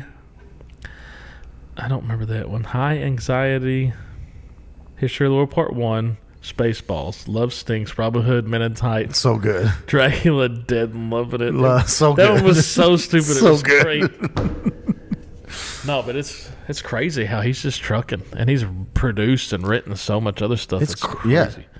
And he starred in a lot of, Yeah, he did little. I mean, at least a little cameo hell, on everything. he was he's- 2 characters in Spaceballs. He Yeah. was Yogurt and President Scrooge. Yeah. Oh, I saw Spaceballs is just so awesome, and the fact that they got. I mean, all the original people they could. Of course, they couldn't have John Candy, but they have. They said they even brought back Colonel Sanders. Oh, yeah. I love that his name was Colonel Sanders. Yeah, yeah. What's the matter, Colonel Sanders? Chicken. Chicken. So dumb. This little And everything Rick about it. Moranis. Rick Moranis hasn't done shit No, since like well, his wife. Honey, had, I Shrunk the Kids. his wife had died. Or whatever They the said last his wife one had was. passed away, and he stopped acting to raise his children. Mm-hmm. And That's awesome. yeah, I mean, good for him. He was, and because he was like kind of in his hate. I mean, he was in his prime. The Honey, I Shrunk the Kids. Honey, I Blew Up the Kids. and then There was one more, I think, after that. yeah, I think the Honey I Shrunk the Kids was awesome when I was a kid. He's I mean, back on that, like, it looks like a horse trainer where he's Yeah, he's like got the little sling and he's like going with a big magnifying that movie- glass trying to find that him. first movie was I thought was Yeah. As a kid, thinking they shrink down then when they find that giant oatmeal cookie Cream pie. And then the They're big just ant that becomes their and friend. then when it dies, the scorpion kills so it. sad. It's like why they always gotta. In our shows, they always had to kill things. Mm-hmm. There's always somebody dying. To get you in your feels, man. I Hurt mean, you. Bambi's mom, Lion King, Mufasa's died. I mean, everybody always got one of the worst ones, The Land Before Time. Oh, Littlefoot's when mom dies? God. Now they're still going to make that Mom, into get a, up, Mom. They're working on a live action. Come on, get up. Yeah, they're working on a live action. And the tree star falls and he just carries it When with you hear her him. voice talking, do you remember The Way to the Great Valley? And every time you hear that music, Mm-hmm. And they're doing a live action at Dumbo when he's got holding his mom's trunk. Oh, rain's falling. So sad. I'm like, why do they always have to? I don't remember them doing that in these newer ones. No. But everything we watched, there was some horrible death. No, absolutely. Or something. The only one there wasn't, or was there in Aladdin? I don't think there was a. There wasn't a big death in Aladdin. No, I don't remember. This is the bag. I mean, Sleeping Beauty, there wasn't a big one. I mean, she dies from the apple, but the prince. Snow White, fool. I mean, sorry, Snow White. She dies from the apple, but she doesn't die. She's just like in a coma type of thing. Yeah. But they did have her like in a. Yeah, I mean, there's always some sign of death. Mm-hmm. But man, some of the heart, like I said, the Mufasa death, Jesus Christ. Dude, that did. I'm telling you, with me. The Littlefoot's mom dying. Yeah, Littlefoot one was the one was worst. But then Mufasa, like he comes up there, he's trying to. Come on, move Dad, his dad's, get up. Oh, you son of a and then bitch, Scar comes. you bastard. Makes him run away. Long live the king. What a prick. It's your brother. It's your bro. Who did Mufasa's voice? James Earl Jones. Damn the right best he did. voice of all time, really. But I mean, it's Morgan Freeman's voice is pretty good too, but his is more built for the narrate. Anything narrate. Well, that's Darth Vader. Yeah, I mean, Fucking they one of the- recruited him just for his voice. Right. Like That's that's it. He didn't play the man. That's it. Just for his voice. James Earl, and then great movies. I mean, when you think of the movies he's been in, Field of Dreams, The Sandlot. Remember, he ends up Field being of Dreams. What did they say in there? What were they? What was Kevin Costner If you hearing? build it, he will come, or is it if you build it, they will come? So that's one of those. I think. What do they call them? Yeah, You remember Berenstain? well, I've heard it too many different times when people say, "No, he was really saying." So I don't even, because it makes sense. It can make sense if you build it. He will come. Is Dad. But If you build it, they will come. All the people come. I distinctly remember, if you build it, they will come. If you build it, they will come. But we might remember that because people say, "What does he actually say in the movie?" That's what do they call those? The Mandela effect. which is horse shit. If you look up right now, they're going to say, if you build it, he will come. We'll just look at it. But I distinctly remember, if you build it, They will come. they will come. Go the distance. Ease his pain. It starts saying all that stuff. That's a great movie. Yeah, such a good I mean, movie. It's weird. It's weird as when you really sit back and watch it. It's Yeah. a weird movie, but it hits you in the feelings. Right in 'cause- the heartstrings, man. Yeah, Yeah, it's the. um, And those are the movies. I mean, I love that part of the movie, but nowadays, I get so choked up over dumb. oh man, the older, Dumb shit. I've seen it with. It's so stupid on the shit that I get choked up on. If you build it, I mean, I just said if you build it because I'm reading this. Yeah. The older you get, you always say, I see it with my dad and everything. You just get more emotional because So your dad has been coming up as a suggested Facebook friend, my old man. uh huh. Go for it. And no, what I find also, I didn't like get. And make your Johnson bulge through your pants. Oh, what That's the an fuck was interesting that? ad coming up. I didn't get choked up, but it made it made me feel something. My dad? It's a picture of you and your family on his Facebook page. Oh, I haven't looked at it lately. He must have just did it because Like his profile before it was picture. his dog. It's a picture of you, and unless you're John, but you're my friend. Yeah, my dad would be under there as Yeah. John. So I have to look at it. I looked at it and I was like, I gotta look at it. I'm like, see, that's a dad, you know. I gotta look at which that. I know he wasn't No, but I mean, he still was. He still had good time. I mean, Right. he wasn't. right. I mean, there's issues there, but No, whatever. but not yeah. not enough that I wouldn't say. Yeah. Let me see what he got up. What he got up to. It was like just 2 days ago I saw it. And it's like you and your family, like at the high school, I think, for something. I don't remember what it was. Come on, man. Oh, that's from. He put up. That's. You'll recognize it when I bring it up. If it will bring it up. But it just hit me. It's us with Taylor from Oh yeah, Alice. yeah, With the orange top hat. yeah. No, it hit me in the heartstrings, and I was like, oh, look at him. Yeah. He's just a dad. And Just now proud of, that's a grandpa. That's just a proud dad. with grandkids. Yeah. Seeing the. No, I mean that's why they get more emotional, and it becomes their whole life is just family. Really, that's all they care. Don't give a shit about hanging out with friends or Right, it's just right, all right. family. right. And I just like I watch stupid reels, and they'll. Oh yeah, it's a stupid. It's the dogs greeting the person coming home. Oh yeah, like from the troops coming yeah, back, troops and they coming get back, the and cats. Have you seen the cats doing it? They lose their minds. I'm like, I didn't know cats don't give a shit. So yeah, cats don't give a shit. But you see them like scream and they run and climb up on his shoulder. and I just go, No, you. start crying. I'm watching Yeah, a whole it's video, just like, like a 3-minute video, and I'm over here just. No, the stupidest things will all of a sudden make you tear up. And you're like, what am I doing? What's wrong with me? And here's the dumbest part. Is like it's always when I'm laying in bed. Oh, yeah. and we're like watching. Always. Like Tasha's watching her Yeah. show over there, and I'm like scrolling before I go to sleep. Yeah, always. And I'll start. And I'm trying to hide it from Tasha because I don't want her to know I'm crying over here Yeah. over some dumb shit. I'm like, my- oh, the yawn made my eyes water. My eyes Or water. songs, random songs. Songs are pretty like that one they always play. Well, there's a girl singing with. Oh, I got to keep this in my brain. Remember I was telling you the song I heard in the bathroom, and I was like, Daniel will know it. I remembered it this morning, and now I forgot it again. I was like, that's it. But now I got to remember it again.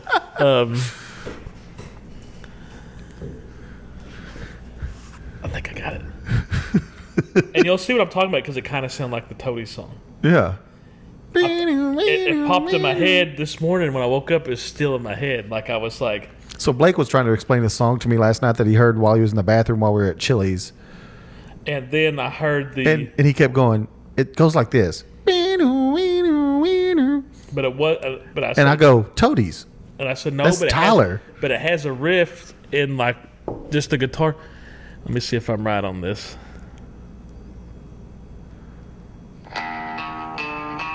That's Got You Where I Want You. That's what it was. But That's so good, though. I know when I was, and I can only hear like the guitar, like when it's like, because it starts at one part, it's like, Hey, what's the point of this? I'm trying to get to where the guitar. I remember there was one part when I was in there, it's like, but when I woke up this morning, I got you. The title popped in my head, and I was like, oh, I know it, because I was like, it's from a movie from the Got you 90s. where I want you. And now my head's like, what movie's that from? Oh, yeah. That's a 90s movie. And I'm like, is that... Do you know the band? You were the king of random... The Flies? Right? How did you know that? How?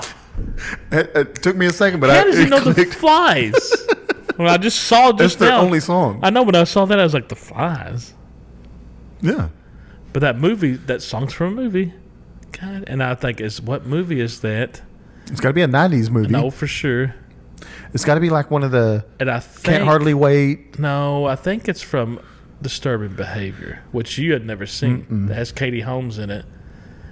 And I told you, remember, you're like, I've never seen that. And it's about like... Oh, yeah, That's yeah. why I told you where this guy goes to a new high school. Here, and my problem is that we talk about all this shit, and like you and David, in fact, you're like, oh yeah, you got to watch that one. Oh yeah, you got to watch it. And I don't write any of it down, so I'm going to put that right now in my notes. And you might not like it. Is it 90s? Yes. I'm sure I'll love Full it. in 90s. Disturbing Behavior. Okay. Boom. Look. It wasn't Disturbing Behavior. It wasn't? It was. Oh, it was. Okay.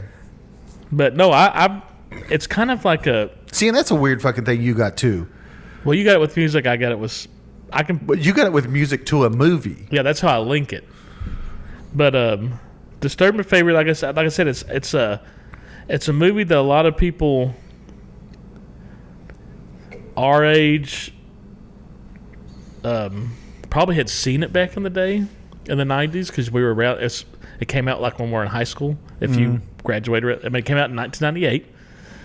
They're seniors in high school. Oh yeah. So it's right in our age group, Yeah. and you probably saw it, but it wasn't a movie that really took off because I can't remember what people said it didn't take off because another movie came out that was The Faculty oh yeah. because it was kind That's of Denzel Washington. No, not at all. not one bit. Is that the girl? The Faculty's about like aliens, like Oh, okay. People What getting- am I thinking of? Denzel Washington's a teacher, where he comes into the like urban school and he's like, "This is how we're gonna do shit." Denzel Washington comes in like a hard ass teacher. Maybe is it not him? Are you talking about Morgan Freeman and Lean on Me? I don't know. There's maybe. That much came out in like the 80s. Maybe. I thought there was one with Denzel too, though. I mean, remember the Titans, but No, okay, so it's got to be the Morgan Freeman one then, where Lean Lean on Me. this is how we're gonna do shit. Yeah, in he's this very school. hardcore. Yeah, Like, okay, okay. He's the new principal. Okay. Like he's- Yeah, yeah. Lean on Me. That's a great movie. But Yeah. look at this cast. I mean, of Disturbed Behavior. Before. James Marsden, Katie Holmes. I mean, you'll see some of the pictures, and be like, oh, I know That's that it. guy. I know. That's all I know in this one, You man. know, that's it. That's it. That Nick Stahl, maybe. Yeah.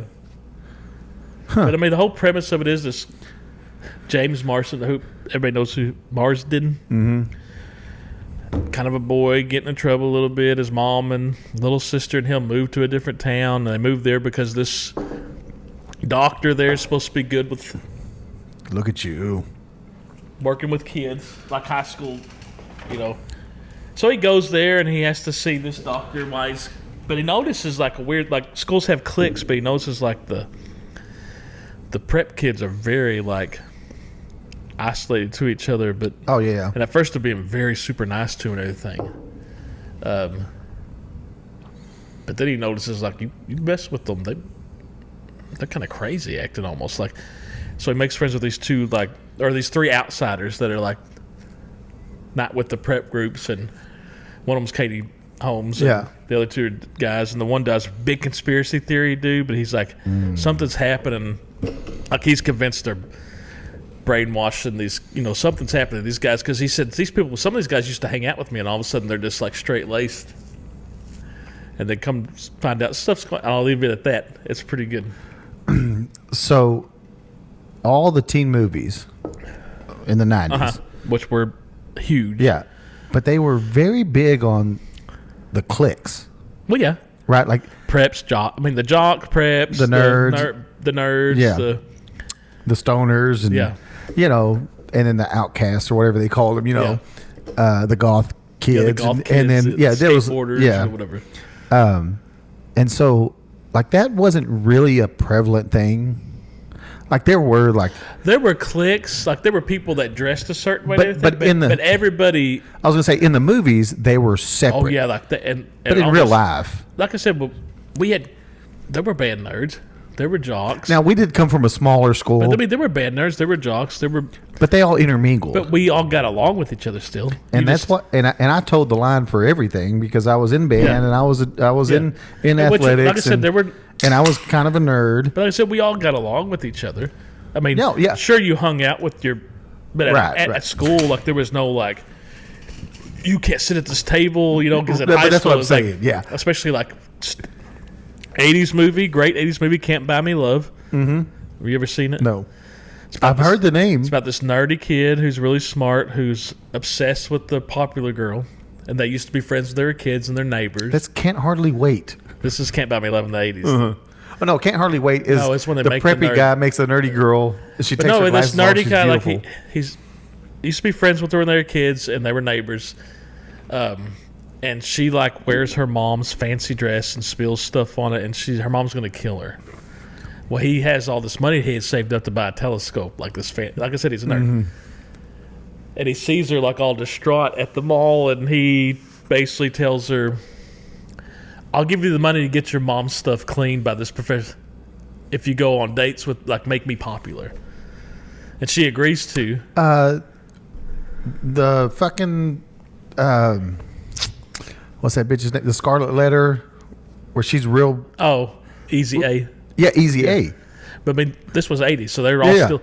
But I mean, she agrees to, and she makes him popular.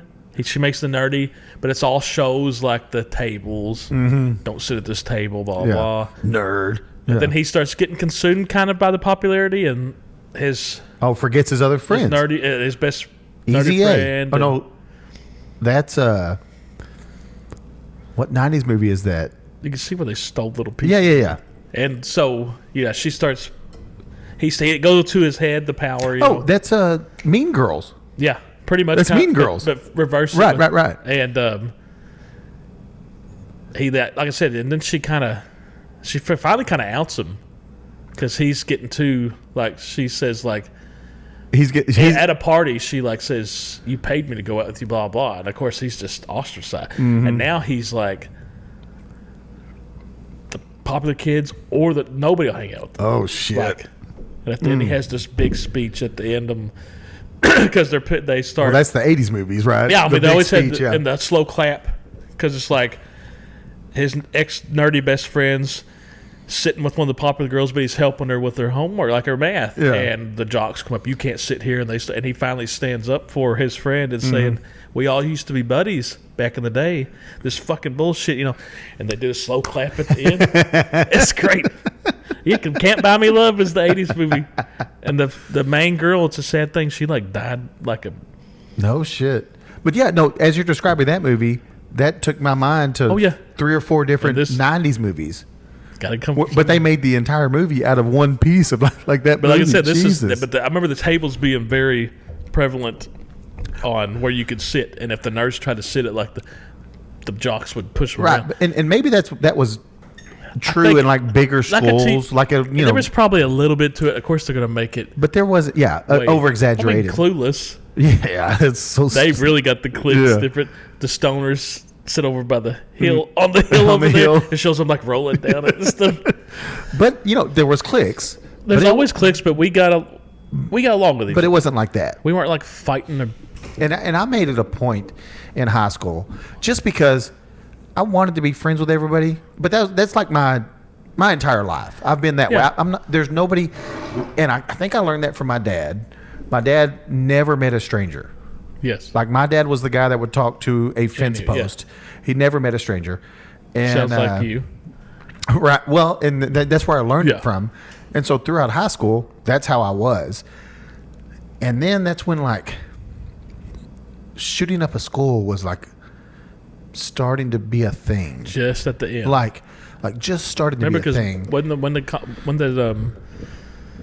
Columbine shooting happened, was that I like don't remember when that was. 2000 or Yeah. something? Like right, right there at the end. I graduated 2000. You graduated 99. It was like right there. And that was the first big one. And so like, and really it was like Billy Madison was one of those ones where it's like, where he calls up and he he's says, like, "Man, I'm glad I called that guy." 'Cause he marks and him off his kill list. Yeah.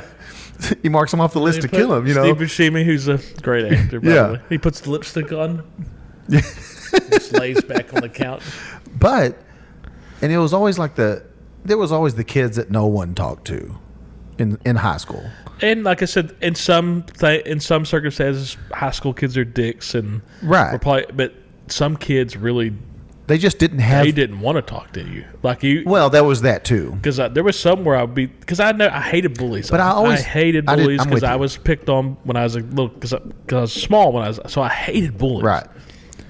So some of these guys that were the outcasts, sometimes I'd try to. I would, and they wouldn't have any of it. Or the conversations would be very like high. But they wouldn't have it like most. But I always wanted to be friendly with anyone, not for, that always crept up in the back of your mind. Hopefully they'll have a little sympathy for the guy that was nice to them. Maybe they won't shoot him first. But there was always like the kids. You're like, if something happens, maybe it's those kids. Yeah, and it wasn't a whole bunch. There was like 1 or 2 or 3. Well, you could do them. You could. But I was always nice to everybody. I didn't give a shit who it was. I hated bullies. So in high school, if I saw people picking on kids, I didn't like it. Well, there was a kid in school who had a deformed face, and he's still around today. I know what you're talking about. And I saw people that were bullying him. Yeah, I hate that shit. And I had never like really talked to this kid other than hey, what's up, man? Type of thing.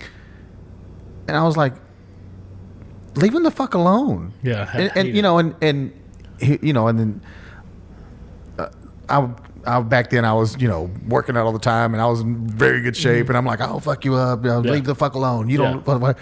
And he was like, thank you. Yeah, And I go, hate this shit. it was one of those things where I was like, dude, no one needs to be picked on. Well, it's like I don't, because he was like, it was a thank you. You didn't have to do that type of thing. Yeah. And I go, no one needs to be picked on. said kids- I would do that for anyone. high school kids are stupid. Yeah, they're all assholes. And there's going to be, it only takes one asshole that has a lot of influence to, make everybody else do it. a lot of them didn't want to do it. Right. But I ain't going to. Yeah, I don't want to be the one that they call the a trend. Yeah, Right? yeah. I hated bull. I despised them. But I always wanted to be the guy that was liked by everybody. Was I liked by everybody? Absolutely fucking not. Probably more than most. Probably, yeah. But I mean, I'm sure there's people that didn't like me because I was an asshole to them or whatever. Yeah, I but don't know. I'm sure there's still people. yeah, I guarantee today there's, because I'm not that same guy. Like, I'm friendly to everybody, but if I don't like you, I'm fucking done with you, dude. You're still the same guy. You think you're not, but you're still Daniel. You're still the same motherfucking Daniel I met in junior high. That you're still the same guy. So, let me tell you something that I didn't know was a thing. I don't know a lot about feminine products. Okay. They have their time of the month, and they've got insertion, and they've got like tampons and pads. Yeah. And everything, right? and well, Tasha had a hysterectomy, so she didn't have anything Yeah. anymore. You know. And I'm assuming these are hers because I don't think they're my daughters. God, I hope they're not my daughters. I don't go through my daughter's stuff, so I don't know. God.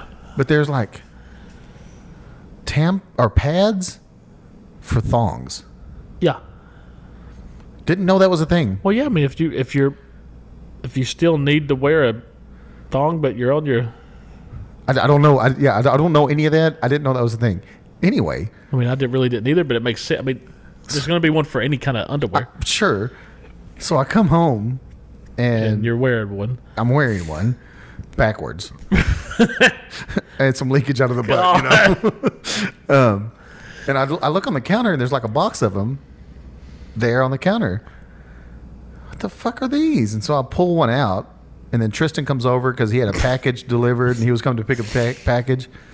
And so he's talking to his mom, and I just turn around and I take the sticky stuff off. Oh God! And you put it on like I put it on my nose because it looks like Squidward's nose off SpongeBob. And I turn around and I go, "What do you guys want?" They didn't find it near as funny as I did. Funny? He probably No just one found grossed it out, funny. but he needs to get used to that. I put this thong tampon on my nose, and I left. They were like, "Oh, that's not funny." Like clearly didn't laugh at all. Yeah. And I left it on for about 30 minutes. Like I said, I grew up with sisters, no brothers. The opposite of you, right? Yeah. Sisters, no brothers, no sons, daughters. So I've been around that shit my whole life, and maybe Tristan might be going down this road, so you might as well get used to that.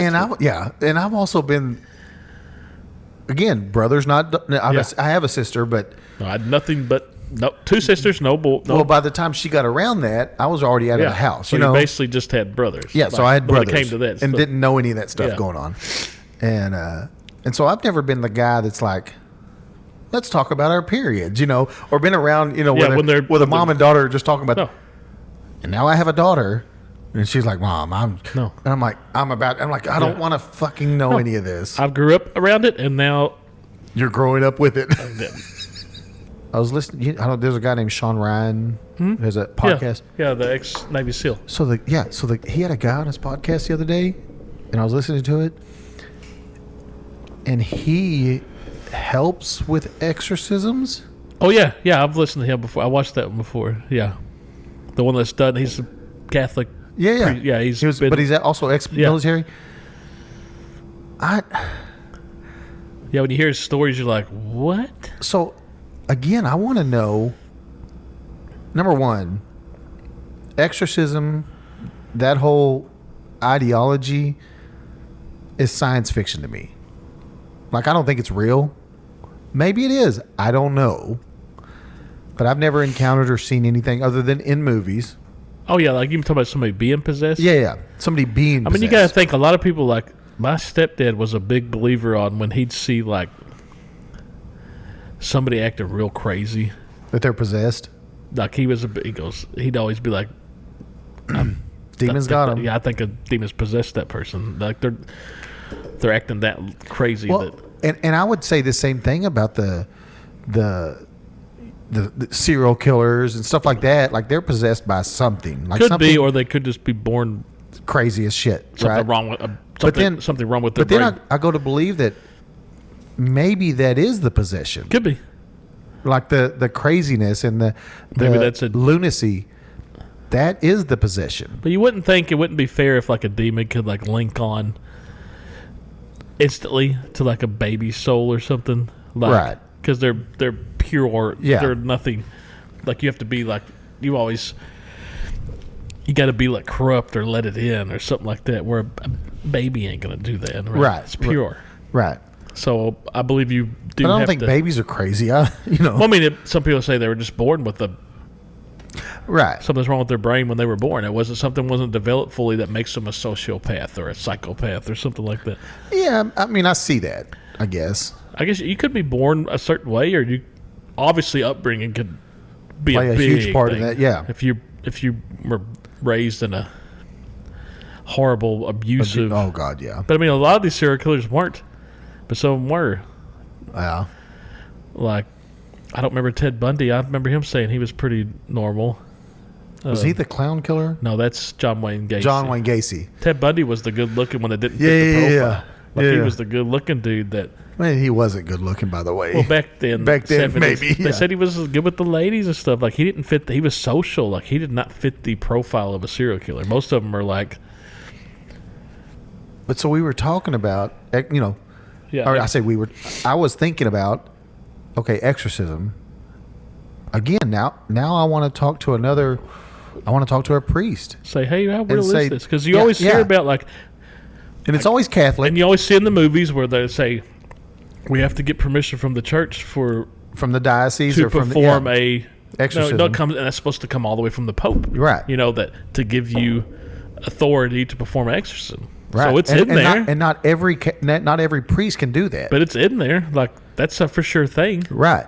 So And so that guy was talking about, because he's there, and basically he when the exorcism is happening, he kind of correlated it to war.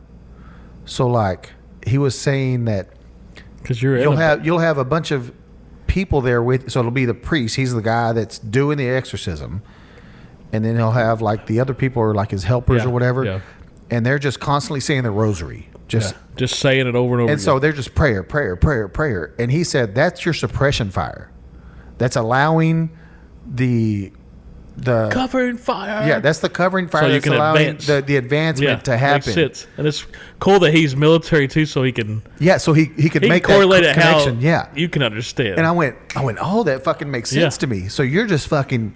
Here's a prayer, prayer, cover prayer, fire, prayer, cover fire, prayer, so prayer. you can advance, cover Yeah. fire, covering fire. And then he also brought up, because this is a thing, unfortunately, in Catholicism, that there are priests that do bad things. Oh yeah, I mean the I'm sure it's every religion. priests are still human beings, Right. And there's still, no matter anything you ever go in, there's going to be bad people pretending to be. It doesn't matter what religion it is. Right. It don't matter what society. I mean, there's always bad people. And so they brought up a good point. They were like, what if the preacher man is unholy and like hiding his unholiness because he's a preacher man? Yeah, for sure. And that guy was like, oh, the demon knows that. And the demon will just laugh in his face. Oh yeah, your exorcism's not going to do because it's not going to do anything because you're unholy. Because your only power is coming from God, Right. to battle the demon. And if you're impure, you're not having any unholy power. And the demon's going to know that, and he's going to be like, And he's just like literally, feeling nothing. like he would literally say, and say, I know that this has happened. And so the preacher man would have to go and confess his sins to become holy and blah, blah, That's blah. why if you're getting, that's what they're supposed to be like. I guess they train priests to be perform exorcist, Like you have yeah. to be a specialist. I wouldn't assume yeah. like anybody can go do that. Yeah, no, it's just such a weird thing that I I don't know that I'd ever want to see it or be a part of it. I definitely don't want to be a part of it because all that supernatural stuff scares the fuck out of me. Supernatural, Especially that. ghosts, That's- aliens, poltergeists, all that shit. I'm out. But Well, I mean, what's the smallest country in the world? what's the The Vatican? I mean, think how much power. What stuff do they know that we have no clue about? Well, right. And they're Supposedly talking they about, talk about all the stuff that's in that's in the hidden, the underground yeah, chambers or all whatever. the stuff that's in there. Like, Well, the unholiest of holies is down there, like supposedly stuff like like the that. opposite of the Bible. Like Right. the spear of destiny, which is the spear that Hit that killed, they, that's pierced that Jesus. pierced Jesus in the all ribs, yep. kinds of, they say that everything's down there. So did you know that in Catholicism, I don't know the rest of religions, I don't know. In Catholicism, when we're doing the Holy Eucharist, and the preacher is performing the acts of and going through saying, so Jesus took the bread and he said, "This is my body. Blah, blah, This is my body, so given give it up to-" for you." Yeah. Yeah. This is the cup of my This blood, is which my we given blood. up to you. Yeah. They put a drop of water in there, into the wine, the blood, and the drop of water. Do you know what? Have you ever heard that before? No, I don't think so. So that is because when Jesus' side was pierced, water came out. Oh, okay. So No, blood and water came out, and so we put water in there, makes sense. That makes sense. which was something we learned. We've heard have you heard? I don't know if it's a stigmata. Oh, that's where they get the People have the signs. the piercings in the hands and the feet. They have like the signs. Well, and That's that's kind of like a he went possession, through that. right? The same guy went through that shit too. yeah. They Where said the it's kind of stigma- like a sign of possession. They said if somebody's suffering from like stigmata, that's pretty big, like because it's mocking. Well, so there was I think he said there was a preacher guy that had that, and they were like, "Does it hurt? Like, do the wounds actually Yeah. hurt?" And he goes, "I've got a hole in my hand. Of course it hurts, and it bleeds, and Yeah. and everything." And I'm like, "Fuck, dude, What's that's the fucking." movie that was called Stigmata? Oh yeah, There's I've a- never seen it, but I know the movie. There's also so then you go to in the Catholic religion. There's all the apparitions and like the crying a statue of the Virgin Mary that where she's crying blood. The blood tears. Yeah, Yeah, I've seen that before. I don't. All that's just so fucking. I mean, there's so many. All these people Yeah. seeing, the saints and And one thing people talk about the Catholic religion, oh, you pray to, you like Mary's another deity or something to that effect. They say that we pray to statues and shit like that. And it's not that we pray to statues. And Mary's not a deity. She is just the mother of God. Yeah. And she is a person that we ask to send our prayers to God, to Jesus, it's more like respect. right. These No, people that's- did a lot for their religion, but become saints because they did a lot for their religion. It's Right. respect. 100, yeah, and so we say prayers to Saint Jude and just to like- it's just Saint like- Michael, and yeah, we say a lot of prayers to a bunch of people, but it's an intercession to take our prayers. It's just like if you believe in Jesus and his 12 apostles. I mean, they're kind of the same way, Right. So I mean, Anyway, exorcism scares the fuck out of me. well, yeah, that's scary. I don't stuff. know that I believe it to be a thing, but the Catholic religion also, or Obviously- other religions, obviously, know, but but- especially the Catholics. and they have they have that is a fact. things in place Yes. when that shit happens. So I mean, they believe something, and I mean, if you're going to believe in good, then there's got to be evil. Well, that's the thing, right? There's the yin to the yang. Yeah, I There's mean, the- if you believe there is a God, then you believe really there was a Lucifer who was cast down because he was what an he did. angel. He was an angel, and he got cast down for. I mean, Trying to wear big board So britches. if you're going to believe about him, then that's going to be real too. Now, the one thing in the Catholic religion that I say the one thing, there's many things. Another thing, so we believe that when you die, you don't go to heaven or hell automatically. You go to purgatory, which is basically like the waiting room Yeah. to see where am you're I going to go. What's And there's no like time limit on how long you'll be in purgatory. The thought is when you die, you go up to the pearly gates Uh-huh. and see if you get St. Peter. see if you get admission. St. pretty Peter's much. like, let me see what you did. Oh shit, you Better take that escalator. Yeah. Take that exit Yeah. over there. Yeah. But no, we believe you go to purgatory first. And in purgatory is where it's the waiting room. That's why I'm in purgatory right now. I don't know what's happening, So you're waiting to see where do I go type of thing. I'm like, well, I don't know that heaven has a waiting room. Like, it's just like, they shouldn't need to. right. I mean, it should be pretty. Right. But some people believe you don't, like, the people that have died between till when Jesus comes back, and Yeah. they're not there. Like, all of our loved ones are resting. Right. They're not in heaven right now. Right. They're resting. And when he comes to the resurrection, the first, When he end of days, comes, that's when everybody comes and he takes them with them back to heaven. Right. So right now, all of our loved ones that we believe, a lot of people, they're at rest. They're sleeping. right.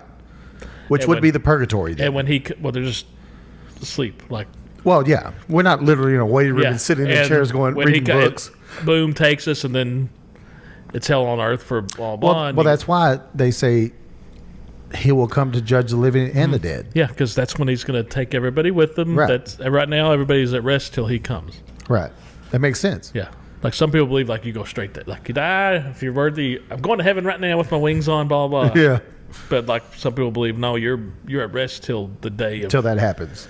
the reckoning or whatever. Judgment Day. Yeah. Judge Dead. Dredd. Horrible movie.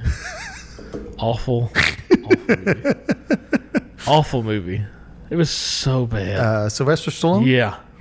And Court's adjourned. who was the girl in that?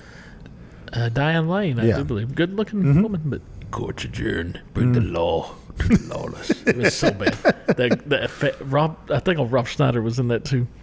Was he? You can do it. He was like the criminal, that little petty thief that ends up helping kind of Stallone along his way. Dude, it's been so long. since Bad that- movie. Bad. But remember when that movie came out? It had so much hype Oh about yeah, it. because I mean, it's Stallone who's the action star. I mean, Hilmer, back then it was Hilmer Arnold. You know, if it's an action movie, it's going to be good. Worst Arnold movie. Worst, easy in my opinion. Junior,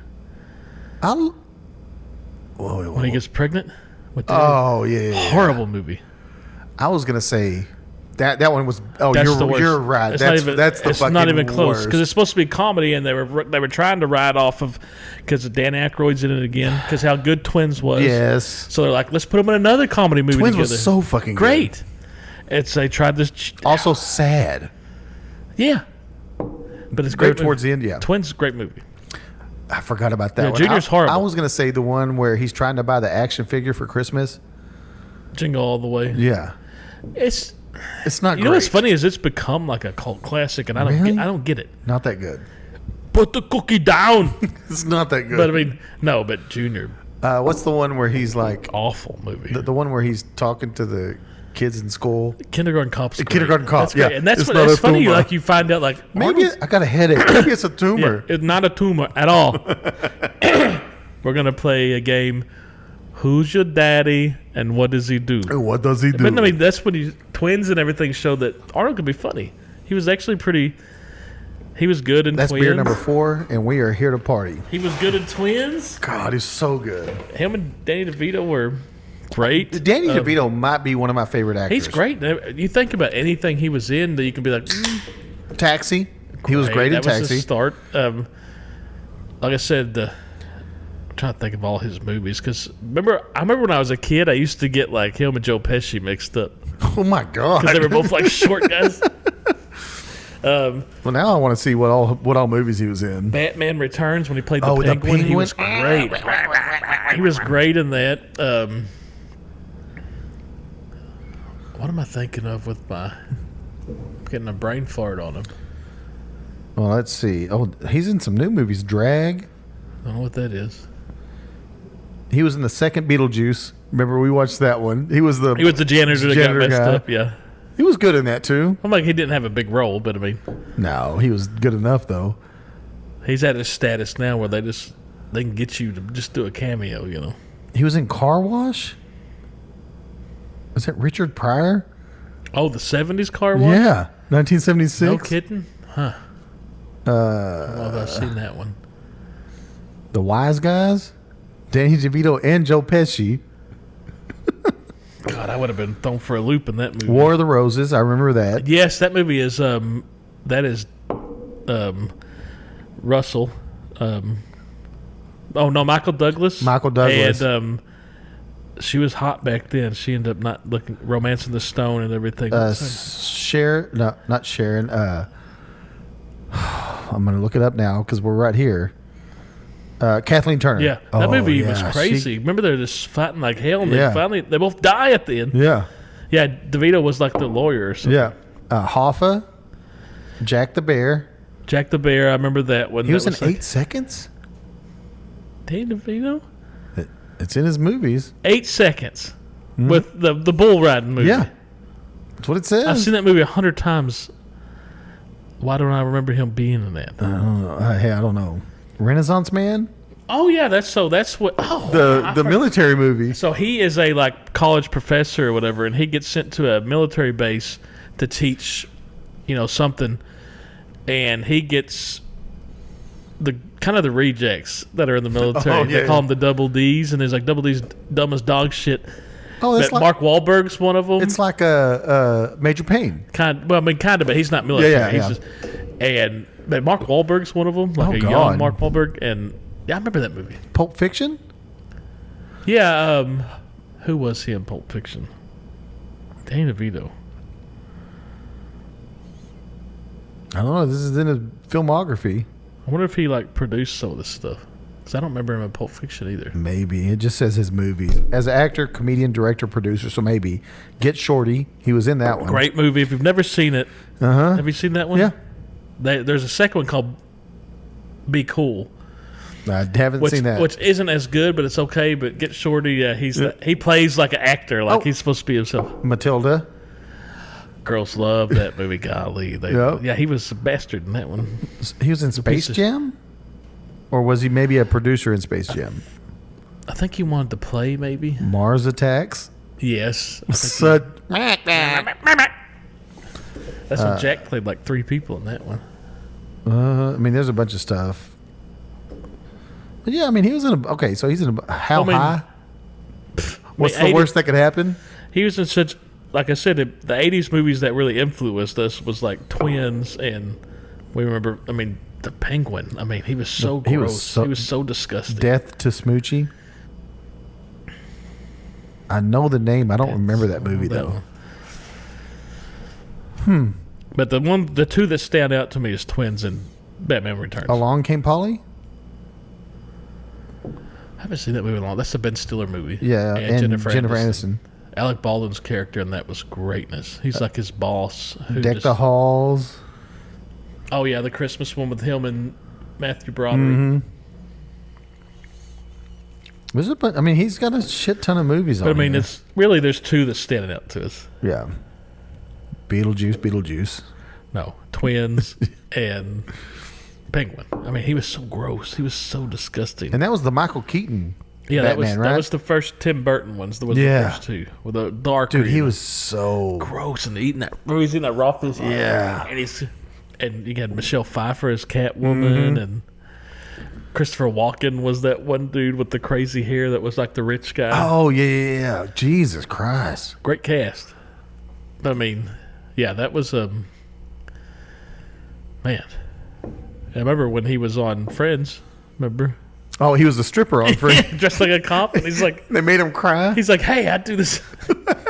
This is my profession. Because he started dancing, and Phoebe's like, oh. How the hell did we get on Danny DeVito topic? Fuck, I don't We know. got on the worst Arnold Schwarzenegger movies. that branched from. Junior to Twins. No, why did we get on Arnold movies though? Because of Stallone. Sylvester Stallone. Judge Dredd from... Dredd. You said Dredd for some reason, and I said that's a horrible movie. But remember, and then you said how hyped was it? And I said, well, that's because it was between him and Arnold's, and then you went straight to back to Dredd. That's how it started. This whole thing. Jesus Christ. Judge Dredd was horrible. What a trip. No shit. What's the worst Stallone movie? That's harder because he's had worse movies than I know what my worst Stallone movie probably is. Dude, I couldn't tell you any of his movies other than Rocky and Judge Dredd, Over the Top. Rambo. Yeah, well, He's can had I like 6 can I of them. finish saying them? I say you get in the block Rambo. already. And I'm out now. You're out. That's all you got. That's all I got. Well, yeah, that's all I got. What else is he Tango in? and Cash. Him with Kurt Russell. Nope. Anyway, his worst movie, in my opinion, is probably Stop or My Mom Will Shoot. That's such Danny DeVito. I don't remember him being in that movie. That's on the train. No, And- that's Throw My Throw my mama from the Yeah, train. no, Okay. Stop- and there's a great story behind Stop or My Mom Will Shoot. Okay. It's in the action prime days of Stallone and Arnold. Who's the biggest star? And they'd always be going after each other. It's like new. Who's getting the? Yeah. Arnold knew this, so he's going to play a trick on Stallone. This is supposedly really happened, that he let it leak that he was going after the stop. He had read the script of Stop Mom Will Shoot. Who And did? knew- Arnold did. Okay. He knew it was bad. So he leaked it on purpose so Stallone would know that he was really going after this job. So so Stallone took the job, no questions asked, and then realized it was such a horrible movie. And that's a rumor. I haven't seen that movie. You're not missing anything. It's, Really? It's really bad. I've also so we're talking about movies that people like that I've never seen, but obviously that's not one to watch. But like Grandmama's Boy, Actually, underrated. That's funny as shit. really? Yeah, I'm surprised on how it's all the guys that are. But that's the mom is or grandma is the mom from Everybody Loves Raymond. Yeah, that's grandma, and she's got 2 roommates that are older ladies too. And you got the main guy who's kind of a loser, but he's actually really smart when it comes to like creating code, like video games and everything. But he works for a video game place where they just kind of test the games. But he's been working on his own game for years on the side. Now he's like 40. He gets kicked out of his place at the beginning. It's kind of funny because his roommate wasn't paying he didn't know, but his roommate wasn't paying the owner. He was buying hookers and blow. Oh shit! And the owner's like, who is it, like Rob Schneider or something? But he's playing like a Middle Eastern dude. Like, so he has to move with his grandma, and she's got 2 lady roommates, and it kind of just goes from there. Like, But she starts playing video games or something. well, he right? starts. But Adam Sandler has to have something to do with the movie because all the guys in it are his buddies that you always see in all his movies. But Adam Sandler's not in it. The main character is the limo driver from Wedding Singer, like his best friend. No shit. That's the main character, the one that has to go live with his grandma. Yeah. Some of his other friends from those movies are in it. One's like a stoner dude. But a hot girl starts working at their video game. They're all nerds, like video game dudes. Yeah. This hot girl starts working there, and there's a guy that created this game. He's like supposed to be like he was a boy wonder when it came to like writing code, and he's a weird son of a bitch. And he like wears like a black long. He's like Like a duster. but it's leather. Like, looks like he's from the Matrix. And when he walks around, sometimes he'll make like robot noises. And he thinks he's the shit because he was the boy wonder and he created this game. And the owner of the company is the guy from Happy Gilmore that is trying to calm him down. He's like, we're like a carousel, circular, going. Oh. That's the owner of the company, and he's like real hippie, and he's like trying to always about Zen when they go to have meetings. He's barefooted. Yeah, very slept on. I'm ready to watch my son with his kid, Yes, with his daughter. because you can't be a phone zombie when you're playing with a kid in this. And I'm ready to watch his frustration with the kid. Almighty.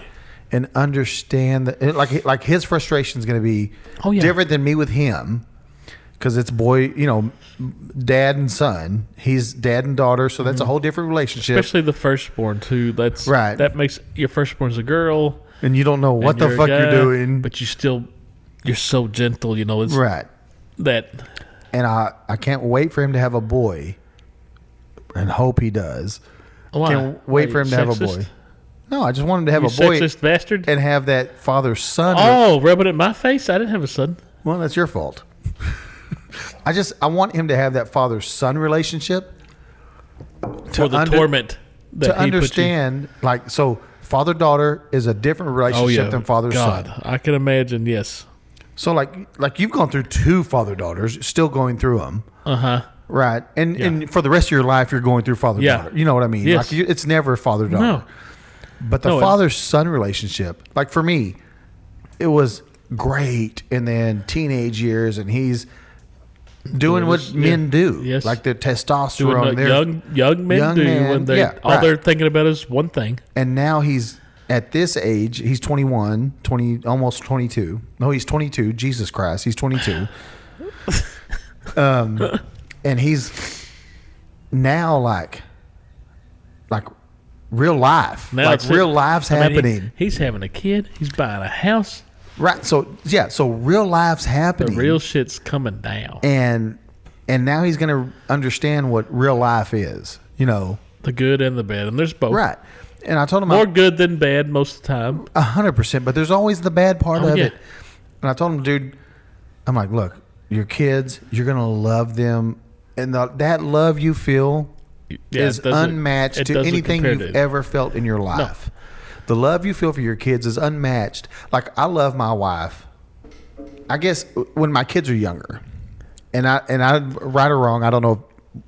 When my kids are young, I'm choosing my kids over my wife every day of the year. Wow, Tasha. But now that Tristan's out, Addie will soon be out, and they've lived their life. I mean, they're starting their life. yeah, they lived with you. They've lived Right. And I will now pick Tasha over my kids. Because we're Not meaning over what do you mean? I'm saying that I'm gonna She die. comes first. I'm gonna die with my wife Yeah, and not with my kids. hopefully. Well, hopefully you're right. Tasha could kill you. Well, I guess you still die with her. I still die with her, right? But but I think that's a big change, right? Like it's what, Well, what yeah, do they because they're call that? going to do their own life. The old Sophie's choice. Do you Yeah. pick this or you pick that? Well, if you're picking between kids, that's hard. Yeah, you can't. Like I'll never like it'll be me before my kids. And when we're young, when the kids are young, I'm gonna pick my kids over my wife, and I pray to Jesus that she picks them over me when they're young. Please, always pick them over Right. me. No, I don't care. But when they're now adults, I've done my job. I've raised you. Now it's me and her. Like you're creating your Oh, yeah. own life. You're creating your own No, families. now it's me and her. Now. Yeah, now it's Now I'm picking her it's, over you. Well, now it's not so much picking, but now it's you and Tasha's Right. time to be together. Right. Kids are starting their own families. Right. Their Well, time. Well, I mean, their but, time. yeah. Their time to be with their families or do their thing. And that's when he picks his family over Yeah. me.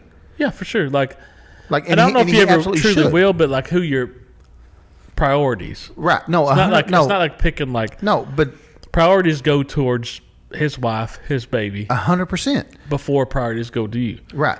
100%. Yeah.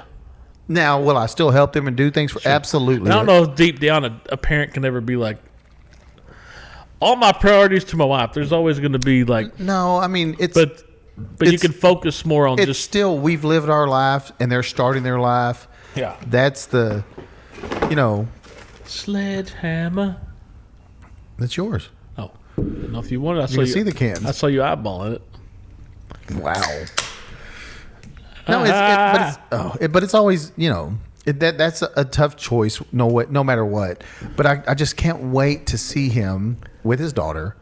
Yeah, it'll be such a trip, really. It's gonna be so weird. Because in your brain, you can still. That's what our kids don't understand either. It's like We still see them as kids, I can still see my girls when they were babies, right? and when they were little kids. I can see them when I look at them. Yeah. All they Right. see is there's my dad. Yeah. Always maybe looks a little, but I mean, there's So always. that's another weird thing that you brought up.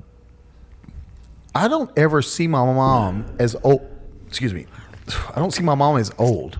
Yeah, I see my mom as My mom my mom. I don't think of her and my being, dad is my dad. I don't think of her being like a grandma or something, even though she is. Well, My my mom's a great I grandmother. was gonna say great grandma. I don't see it. No, I just see mom. That's my mom. right. I don't like. Obviously, Great grandmother. Yeah, I mean, obviously she's aged because we've aged. Well, yeah, but I mean, you don't think of them that way. But I'm not like, oh, she's old as shit now. Like, I don't ever look at that. Now I'll look at this other person and go, God, she's old Look as at that shit. old- look at that old- This old bitch over here was This talking old some bitch shit. over Yeah. here. She's But- younger than your mom. yeah, probably. But I don't ever go, oh, my mom's old as shit, you know. I still look in the mirror at me and be like, I don't look that old.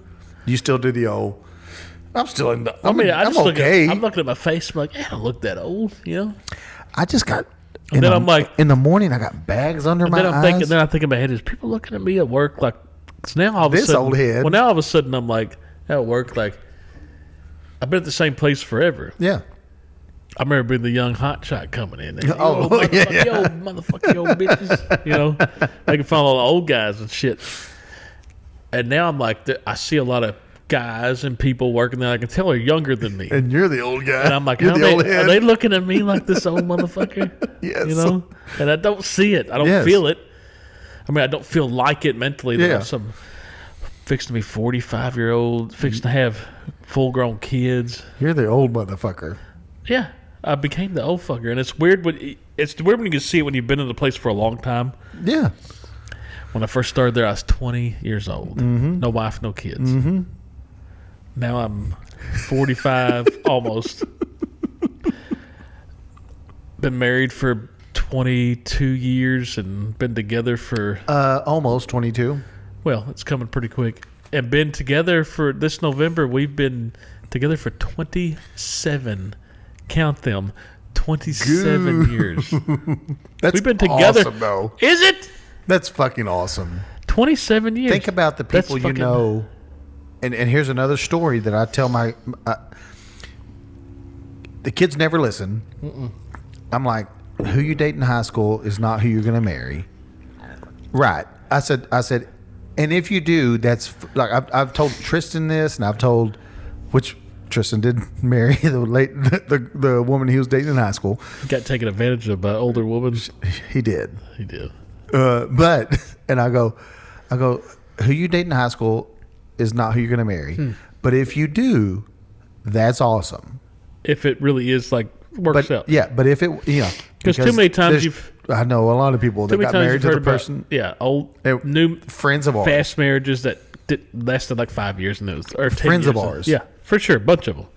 But now some of those lasted a while. Yeah, but then they still never. Yeah, I but mean, 15 years it was right, toast. right. But even like, did you get? But like, there's a bunch of people I know that got married fresh out of high school that are not married anymore, and you're just going, well, that fucking makes sense. Well, I mean, like me and Chester, even though we've been together for 27 years, well, y'all didn't get married till we were together for 5 years before we got married. We Right. lived together for 2 years before we got married. So Right. we knew what we were getting into. Right. It wasn't like a surprise. But, and I always go, but because the thing is, like, I'm like, you know who that person is in high school, and you aren't the same person in high school that you are today. Hopefully not. Right. Yes, you would hope so. I mean, I bet we're closer than our wives. Right. But also, they're not the same person No. that they were in high school. And you're not the same person. Let's call that 5 years. In 5 more years, so much is going to change in your life. No one's going to be the same person they were. It is kind of cool being with somebody that you've known your whole life. I think that's fucking awesome. I mean, we were born in the same hospital 10 days apart. Right. We've known each other our whole lives. Went through school all together. We started dating when we were 17 years old. We were fucking but the babies. the reason, like the way you started dating is like well, how about this person? And you're like, well, yeah, I let's mean, it try just it. started Yeah, with yeah. like sitting at shots, and we've talked about before. Like, he's going through the yearbook and he's calling out names, and I'm like, Ah, not nah. that one. And then, Ah. no, so she's with so and so. Nah, yeah. And then he got the chance, and I was like, oh, I've always liked her, but she's with so and so. And he's like, nah, they're not dating anymore. I said, oh yeah. And he Let's goes, go. And Sean's like, he was like information. She works at Pizza Hut. She might. And that was the beginning of it. Like that's what. But that's awesome. But Chas said she can remember that night because she remembered noticing me, like sitting by her. noticing you, noticing her. Yeah, talking to her more, like thinking, oh, that's different. We knew each other, but we really didn't hang out. We knew the same people. And I knew you in high school. I mean, What a jerk off. Shit. I mean, she knew I knew you, so at first she said when she saw me, and it was me and Sean that's here to see like Daniel and them, because I think you were working, and Obviously. but then she said when like she got off shift, like I was gravitating towards her, and she was like, I knew something. Maybe I was like, well, that's weird, but maybe and maybe not. Just blew it off. Oh, she blew you off. I didn't even. All I did was like hang out with her and talk to her when there was nothing like. Yeah. And then me and Sean set up kind of a double. It wasn't really. It was me and Chas and Jessica. And Sean, we were just watching the Blair Witch Yeah. at her house. Yeah. Oh, that's when you went back to Sean's and the shit was Fucking great. Josh Borden had But done but back to it. That's this just is such a It's cool to know somebody that long, and there's nothing we don't know about each other. Like there's no secrets. There's even if we try to, we can read each other pretty good. Tasha. So There's no tricking each other when you've been together that long.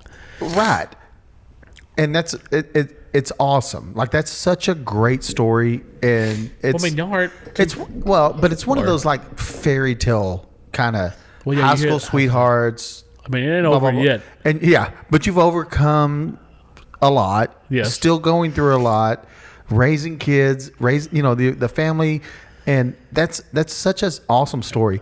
Tasha and I obviously didn't know each other in high school. We've both said if we knew each other in high school, would not have dated each other. Yeah, it would have been like. Yeah, no. Well, I mean, if you asked me and Chas that, if we didn't know each other, well, yeah. and you asked that we would say the same thing, Well, because but we didn't fit, right? I mean, I've seen her in high school. She's seen me in high school. She says I'm douchey, and she was not into that type of thing. And she wasn't what I was looking for in high school either. I mean, yeah, it's weird how things work out. yeah. But like, and here's a perfect example that Tasha knows me in and out. Yes, there's no secrets. Is that like today? Like we're cleaning up the house. We're getting ready to get out of this house and find another one. Notice, Tasha, if you're listening to this, he said we are cleaning up. It's all her. Yeah. No, Did he get that nightstand yet? I did today. I did today. She was pretty hot about Yeah. it. And the box of shit she was talking about went through that today Where's that at, Bill? in the trash. Is it the whole way? You were like, dude, like this stuff I need in that. I did take like 2 things out of it. Other than the rest of it was fucking trash. Anyway, so she was there was something she picked up and she was like, "What do you know what this is?" And I was like, "Absolutely know what that is." And in my mind, like I'm racing through trying to make some bullshit up because it was really trash, but I was trying to make some bullshit up about what it was. And she goes, "You're about to tell me a fucking lie." And I go, "No, that is she goes, "I saw your fucking face change immediately." She goes, "You're about to tell me some bullshit lie and I don't want to hear it." Like I said, there's no hiding anything. Right. When you've been together with someone for 20 plus years, let's just say 20 plus. Yeah, we're 20 plus years, yeah. You know everything about it. I mean, Right. if there You've was seen the good, because the if bad, there the were ugly. secrets, it wouldn't work out. Right. Because secrets are the downfall usually of all. Right. You're hiding something. Right. So But I can also say, like, through the 26 years, whatever, 20s, we've had tough times and good, We have to. But I've never once really thought of, like, I'm done. yeah. Yeah, I'm out. That's never really entered me. Yeah. Well, I've told. So that was a conversation we had before we got married. I told her I go. Now, she might feel different, but on my end, Either one of them. Yeah, Tasha too. she could be like, I almost left your ass like 6 times. She goes, "Bitch, I almost left you Bitch, today." I had your bags packed, wheel it to the door. today. No, but Tasha and I did have the conversation before we got married, and before we were like, let's get into this, let's do this. But I told her, I go, and I take this from my mom and dad. On my mama. Now, my dad was married before my mom, Yes.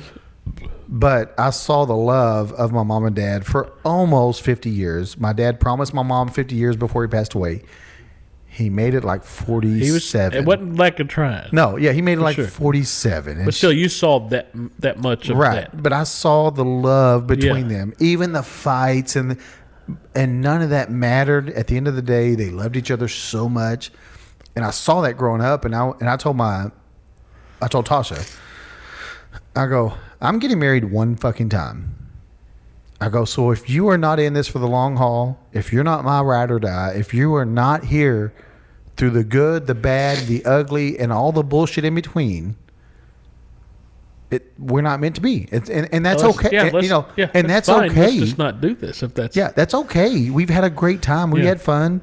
But if that's not what you're here for, because that's what I'm here for, and she's like, no, I'm doing it one time, because she Yeah. came from, Same thing. Like, I mean, usually I've noticed it more like with I guess you say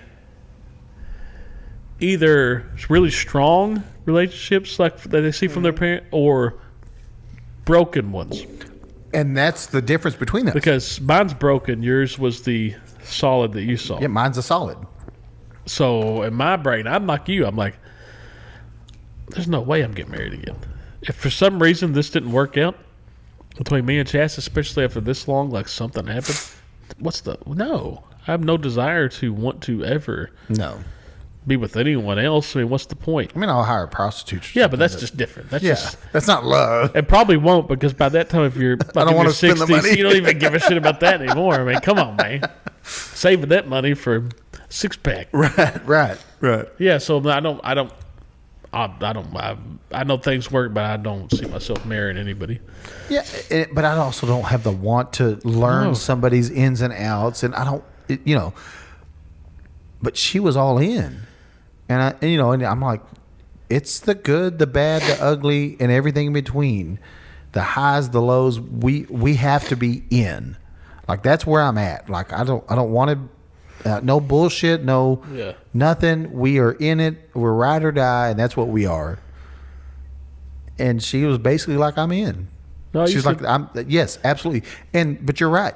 She came from not a mother and father that were together, and she came from through what a lot they of call a different. broken home. Yeah, she came from. I mean, even though it's not, I'm not talking about broken sounds bad, but Right, yeah. not a not a mother and dad, divorce not a mom happens and dad that were together the entirety of her Yeah. life type of thing, or their life type of Yeah. thing, and so you're right. It's the extremes of. yeah. I came from this, and so I want that, or I came from that, and I don't want that. I want this. I came from. You saw. I want that. Look Yeah. at that. Look at that. Right. I don't want that. Yeah. I want. Well, but also the flip side of that is, so I came from a family that, like you said, mom and dad were together. They raised kids. There were bad times, good times, all Always. the times in between. But we were always together. Yeah, always. And it was always good. There was always good times. Yeah. The people that come from broken homes, I assume, I wasn't there, but I can only assume from what she has told me that it's a lot of fighting, animosity between one and the other. And there's maybe kids from multiple Relationships or something. well, her brother and sister aren't from the same from her dad, it's from another dad. yeah. And then it's just Well, at least that with me and my parents didn't get divorced till my summer year between my junior high, 8th and freshman year. but that's so we also were- a pivotal time in Yeah. a kid's life. But we were, at least like me and my sister, we're all same parents. you Right, know. right, right. There's no anything No like that. stepsister, Yeah, or none of that half sister, or whatever you call them. None of that stuff. But yeah, it's hard because something's your whole life and then it switches. Well, there's the thing that you have to have that Christmas, And especially And your Christmas. especially like I was the only son and dad, you Yeah. know, and we stayed with mom, and Right. and that I'm sure that's part of the reason why the relationship we got, and everything. Yeah. But yeah, I always joked with Chas saying I will not do anything to end this relationship like divorce. I said if something happened like that, you messed up. it's going to be on you. And she's like, "Well, Yo, no, I'm bitch." saying I might make you mad and stuff, but I will never like Yeah. cheat on you Yeah. or anything like that. Like Right. that, or So if something happens, you messed up, and I'm in prison. Because if something did happen, I'll just accept. Now we're at the certain age. If for some reason I'll just die in prison. I'll kill that son of a bitch. I said I'd always joke with. I'm joking, of course, but I'd be like, I might snap and just kill us all. But yeah, I mean it's. But that's because you're in it. No, I mean I have no desire to leave. I'm happy. But it's not even that. You just have no desire to be with anyone else. Yeah, I couldn't see myself living my life. I mean, we obviously it's love. I mean, God Almighty, we've been. 27 years. I'm happy. Right. If I was miserable bastard, And I've always said, if anybody leaves, it's going to be Tasha. She's going to be the one to leave. Because for a while, at the beginning, there are many times that I would get upset. And then rather than fighting about it, I just shut the fuck I up. just shut down. I shut down because I don't want to fight. Like in my mind, the fighting prolongs and pushes people away. And so I would just shut the fuck up. And there would be 2, 3, 4 days where I wouldn't talk Yeah, I kind of had this. to anyone, to the kids, Yeah. to Tasha. I just wouldn't fucking talk because I don't want to. I just know I'm still pissed off about everything, even if it was my fault. Whatever. Yeah. If you talk about it obvious- now, yeah. it's just going to erupt into something else. Right. You're still worked up. Right. And Give so me a I would couple just shut days the to- fuck up. And Natasha's talked about it on here that I would just. The one thing she hates is that I would just clam up and not fucking try to fix anything. And I'm guilty of the same thing, but I Right. think that's just a guy thing. Like, we know if we talk now, it's just gonna. If we talk while we're revved up, we're just gonna blow up again. So Right. let's just A little take a 24 step hour, back, yeah. take a breather, 24, 72 hours, whatever it takes, yeah. hit the water.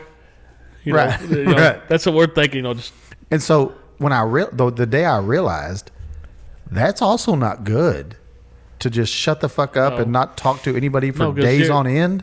yeah, if you especially days on, like I usually wouldn't last No, like that long. I was good for at least 3 days. Sometimes I would go a week. And I like to think when I finally calmed down and I realized maybe I did something Right. to apologize for it. But sometimes in our brains we might think, what did I do? And in their brain, you're like, One of my favorite things, Nate Bargatze talks about his wife. They were going to go see like his parents, her parents, and somebody else, one fell swoop. And she's like, we're going to go to see your parents. We're going to go home, blah, blah, blah. Then we're going to go see my parents. And he's like, I don't think you understand what one fell swoop means. And it's that's it's like- all once. We're going to do it all once we're and not then come going home. Yeah. We're doing this, and then we're coming home. And so it started the argument, and then like he kind of just shut up, and he's like, "But when I got home, I couldn't sleep at night because that's all. Like, I knew I won this fight. I've won this And fight. that's not, we don't usually win. Yeah, and so he clearly didn't. He goes, so we didn't talk for a week, and they were like going to Florida because he had a show or something. And he's like, I tell you what, we didn't talk in Florida. I'll tell you that. And I'm like, well, yeah, because when you think you're right, like he was Yeah, it's right. like, even if you think you are, you're like, no, I fucking got this. I'm not caving. Yeah. They'll realize it that And that's why I would always climb up because I think I'm right. Like I fucking know I'm right. know it. But Facts. being right doesn't always make it right. No. Sometimes you just need harmony in the house. Yeah, sometimes you just got to bite the bullet and be like, is it really worth Right. me proving my Right. I'm right for this, And I can see where they're coming from. And at first I couldn't because I'm just like, that's all I want to do is prove that that's when we come back, like when Chas said, like, I get mad at the girls and she feels like I'm Oh, getting yeah. on to her. Oh, yeah. Yeah. But in my brain, I'm not getting on to you. I'm getting worked up because it's the first time I've heard about it. And and you heard about it 2 days ago. and you're expressing Yeah, all your feelings. but you're hearing me express about it. In my brain, I'm not getting on to you. I'm mad about what the girls did that you knew about 2 days ago that you just told me about. right. So I'm saying what needs to happen. I'm venting, Right. but I'm not necessarily venting. I'm not getting mad at you, but you're hearing. So let me ask you this. So your wife has a terrible day at work. She comes home and she vents to you. Yes. And you just sit there and you're like, Yeah. there's nothing you can do about it. No, I listen But you to listen. No, and I might joke and be like, I can show them after school and beat the shit out of them. You know, I do the same thing. I can whoop the rest of the parking lot if you want me to. I tell Tasha, I'm like, I mean, they're ladies, but if you want me to beat them up, Yeah, I'll do it. I can come up there. Yeah, yeah. But I mean, she's no, like, no. for the most part, you've listened. Let them get it out. How often do you come home and vent about your work day? I don't think too much. I don't ever. Yeah, for the But most that's not their problem. well, for the most part, Chess doesn't even Listen. no, like She halfway listens. she couldn't tell you what I do for my job. Well, yeah. Like really, Tasha couldn't either. like yeah. she can. He does something like if you ask Chess, he does something with Transponstein. She would say he does something with autopilots. Like that's pretty much it. Like I guarantee you, because I don't. Right. I mean, there's so much stuff that. Why bother? Right. Because it's irrelevant. It's what I my do. shit to deal with. She can't do anything about it. So But girls think opposite. I think our brains just that's where we're wired different. Like that's my shit to deal with at work. That's not her shit to deal with. I'll figure it out. Now, if something really crazy happens, I might tell her like, "Oh, yeah. But I mean, like that's got to be, but for every day. But I think with our our wires are different. They might need just let them vent. 100%. Go crazy. Like Tasha will text me. She's having a bad day. She'll text me, and then she'll be like, "Sorry, I'm just venting." I'm like, "Text all you want. Like, get the shit out." Yeah, you know. like my most thing might be like, "Today was a long day." That's what I'll say. I'll tell Tasha, I'm like, "Man, it was a shit day." Yeah, I'll just say today was usually, and that's the key. Like Chess was like, today was. If I text her, today was a long day. She'll know like It's a shit day. Yeah. yeah, it wasn't a good. But that's all I say. Yeah. No. I don't give her And I detail. don't ever get into Yeah, this is what made it a shit day, but it's like, hey, shit day. If I'm a little ugh. but It's I've a shit noticed day, the you older know? the older I get, the more details I give her. Not like I'm giving her a Oh, I bunch. don't do it. Yeah. But I don't give her like. But I think it's just more like best friend. She's my best friend. Right. Obviously, I mean we're 100%. good. But so I think the older you get and realize that's your person you're going to be with forever. Right. They got to know something. Right. I'm not going to give her like, oh, please help me. Yeah. Can you yeah. come? You know. Can you come beat up the Yeah, people at my I mean- work? Yeah. But I might give her like a little more details that I never like when we were the first 10 years or 15. I ain't telling her shit. I'm just working. None of your business. I'm not going to even vent that it was a bad day. Right. Well, I will come. Like she'll like. If, But I don't have to vent if it's a bad day and I come home. She's gonna she know. knows, she's gonna know it's a bad day. That's what I was gonna say. When I was younger, she knew it was a Yeah. bad day when I came home. You didn't have to say anything. Because the fucking look on my Yeah. face was just like, "Fuck this Like day." I said, now it's just like a text message that says, Long day. "Law today wasn't the emoji like Oh, smiling Lord. with the sweating on the face, you Yeah. know, or something, you know." But I do have to admit that I am very good at not bringing work home. But yeah, you, I'm very good at shutting it off. when you walk in the door, you take off the bullshit and you leave it outside. I am very good at not even thinking about work Right. till I'm back at work. Right. When I was younger, you do it a little more because that's a new job. You know, you go. But I think that's the difference between now or when sure. we got married Yeah. and or started like this life of Yeah. a relationship, you know, a relationship for our life versus nowadays. And I've got a prime example. I'm not going to tell you who it is, but there's somebody that I know that got married not too long ago. Marriage. And when asked, "Are you sure?" Their response was, "If we get divorced, we get divorced, whatever." That's not good. Right. Because that means you're already like, yeah, it probably could happen. Really? Yeah, no, that attitude towards the relationship isn't good. Now, does that mean they won't last? No. Oh, but that, yeah, there's, But when you walk into a relationship, marriage, relationship, going, hey, if it happens, it happens. It's like you're treating it as though you're just dating. yeah, it's not like a, And there's so marriage much. is supposed to be like full on commitment. Like this is supposed to be Right. a life thing. Right. I mean, it really, I understand stuff happens, but when you're first getting married, you should be in your brain thinking that this is for life. And the flip side of this, when it comes to weddings, marriage, and I've been a wedding DJ Uh-huh. for so long. I've been there for like 2 years now. Right. And you watch people get And married. you can tell. You watch how the bride and the groom interact. Yeah. And you're like, oh, that's okay. That's typical, but regular. Or Yeah, that's, you're like, and then but- you can tell, but like, sometimes- oh, that's really, like, Yeah. they're really in love. Yeah. And then sometimes you're like, But sometimes you look at it and you watch how they interact. Like the marriage, like the ceremony it is feels just forced. but when they get to the reception and you see them just split Yeah. apart and never interact, and you see like on your wedding day, like there should be a ton of glances back and forth between the couple. And you should be together a lot, really. Right. Like you might branch out. Hey, I'm gonna go talk to them, like And- my aunts or something. I'm gonna talk to my uncles, Right, stuff right, like right. that. But for the most part, you're together a lot of the night. Yeah. And it's always like there's so many that I have done where I'm like, they're not making it. Yeah, that's not. And they don't make it. Like Yeah, they you- don't make it. you can They're- tell. Like 100%. You can tell when somebody's really in love. You see it in their eyes when they look at each other, Right. and when it's like, Like it's very apparent that you're like, ah. And so like for weddings, as far as weddings that I have done for like as a minister, there's only one wedding that I've done, and I didn't know this until recently because I'm like, dude, I'm betting 1,000 as a minister on a wedding. There's only one wedding I've done where they didn't stay together.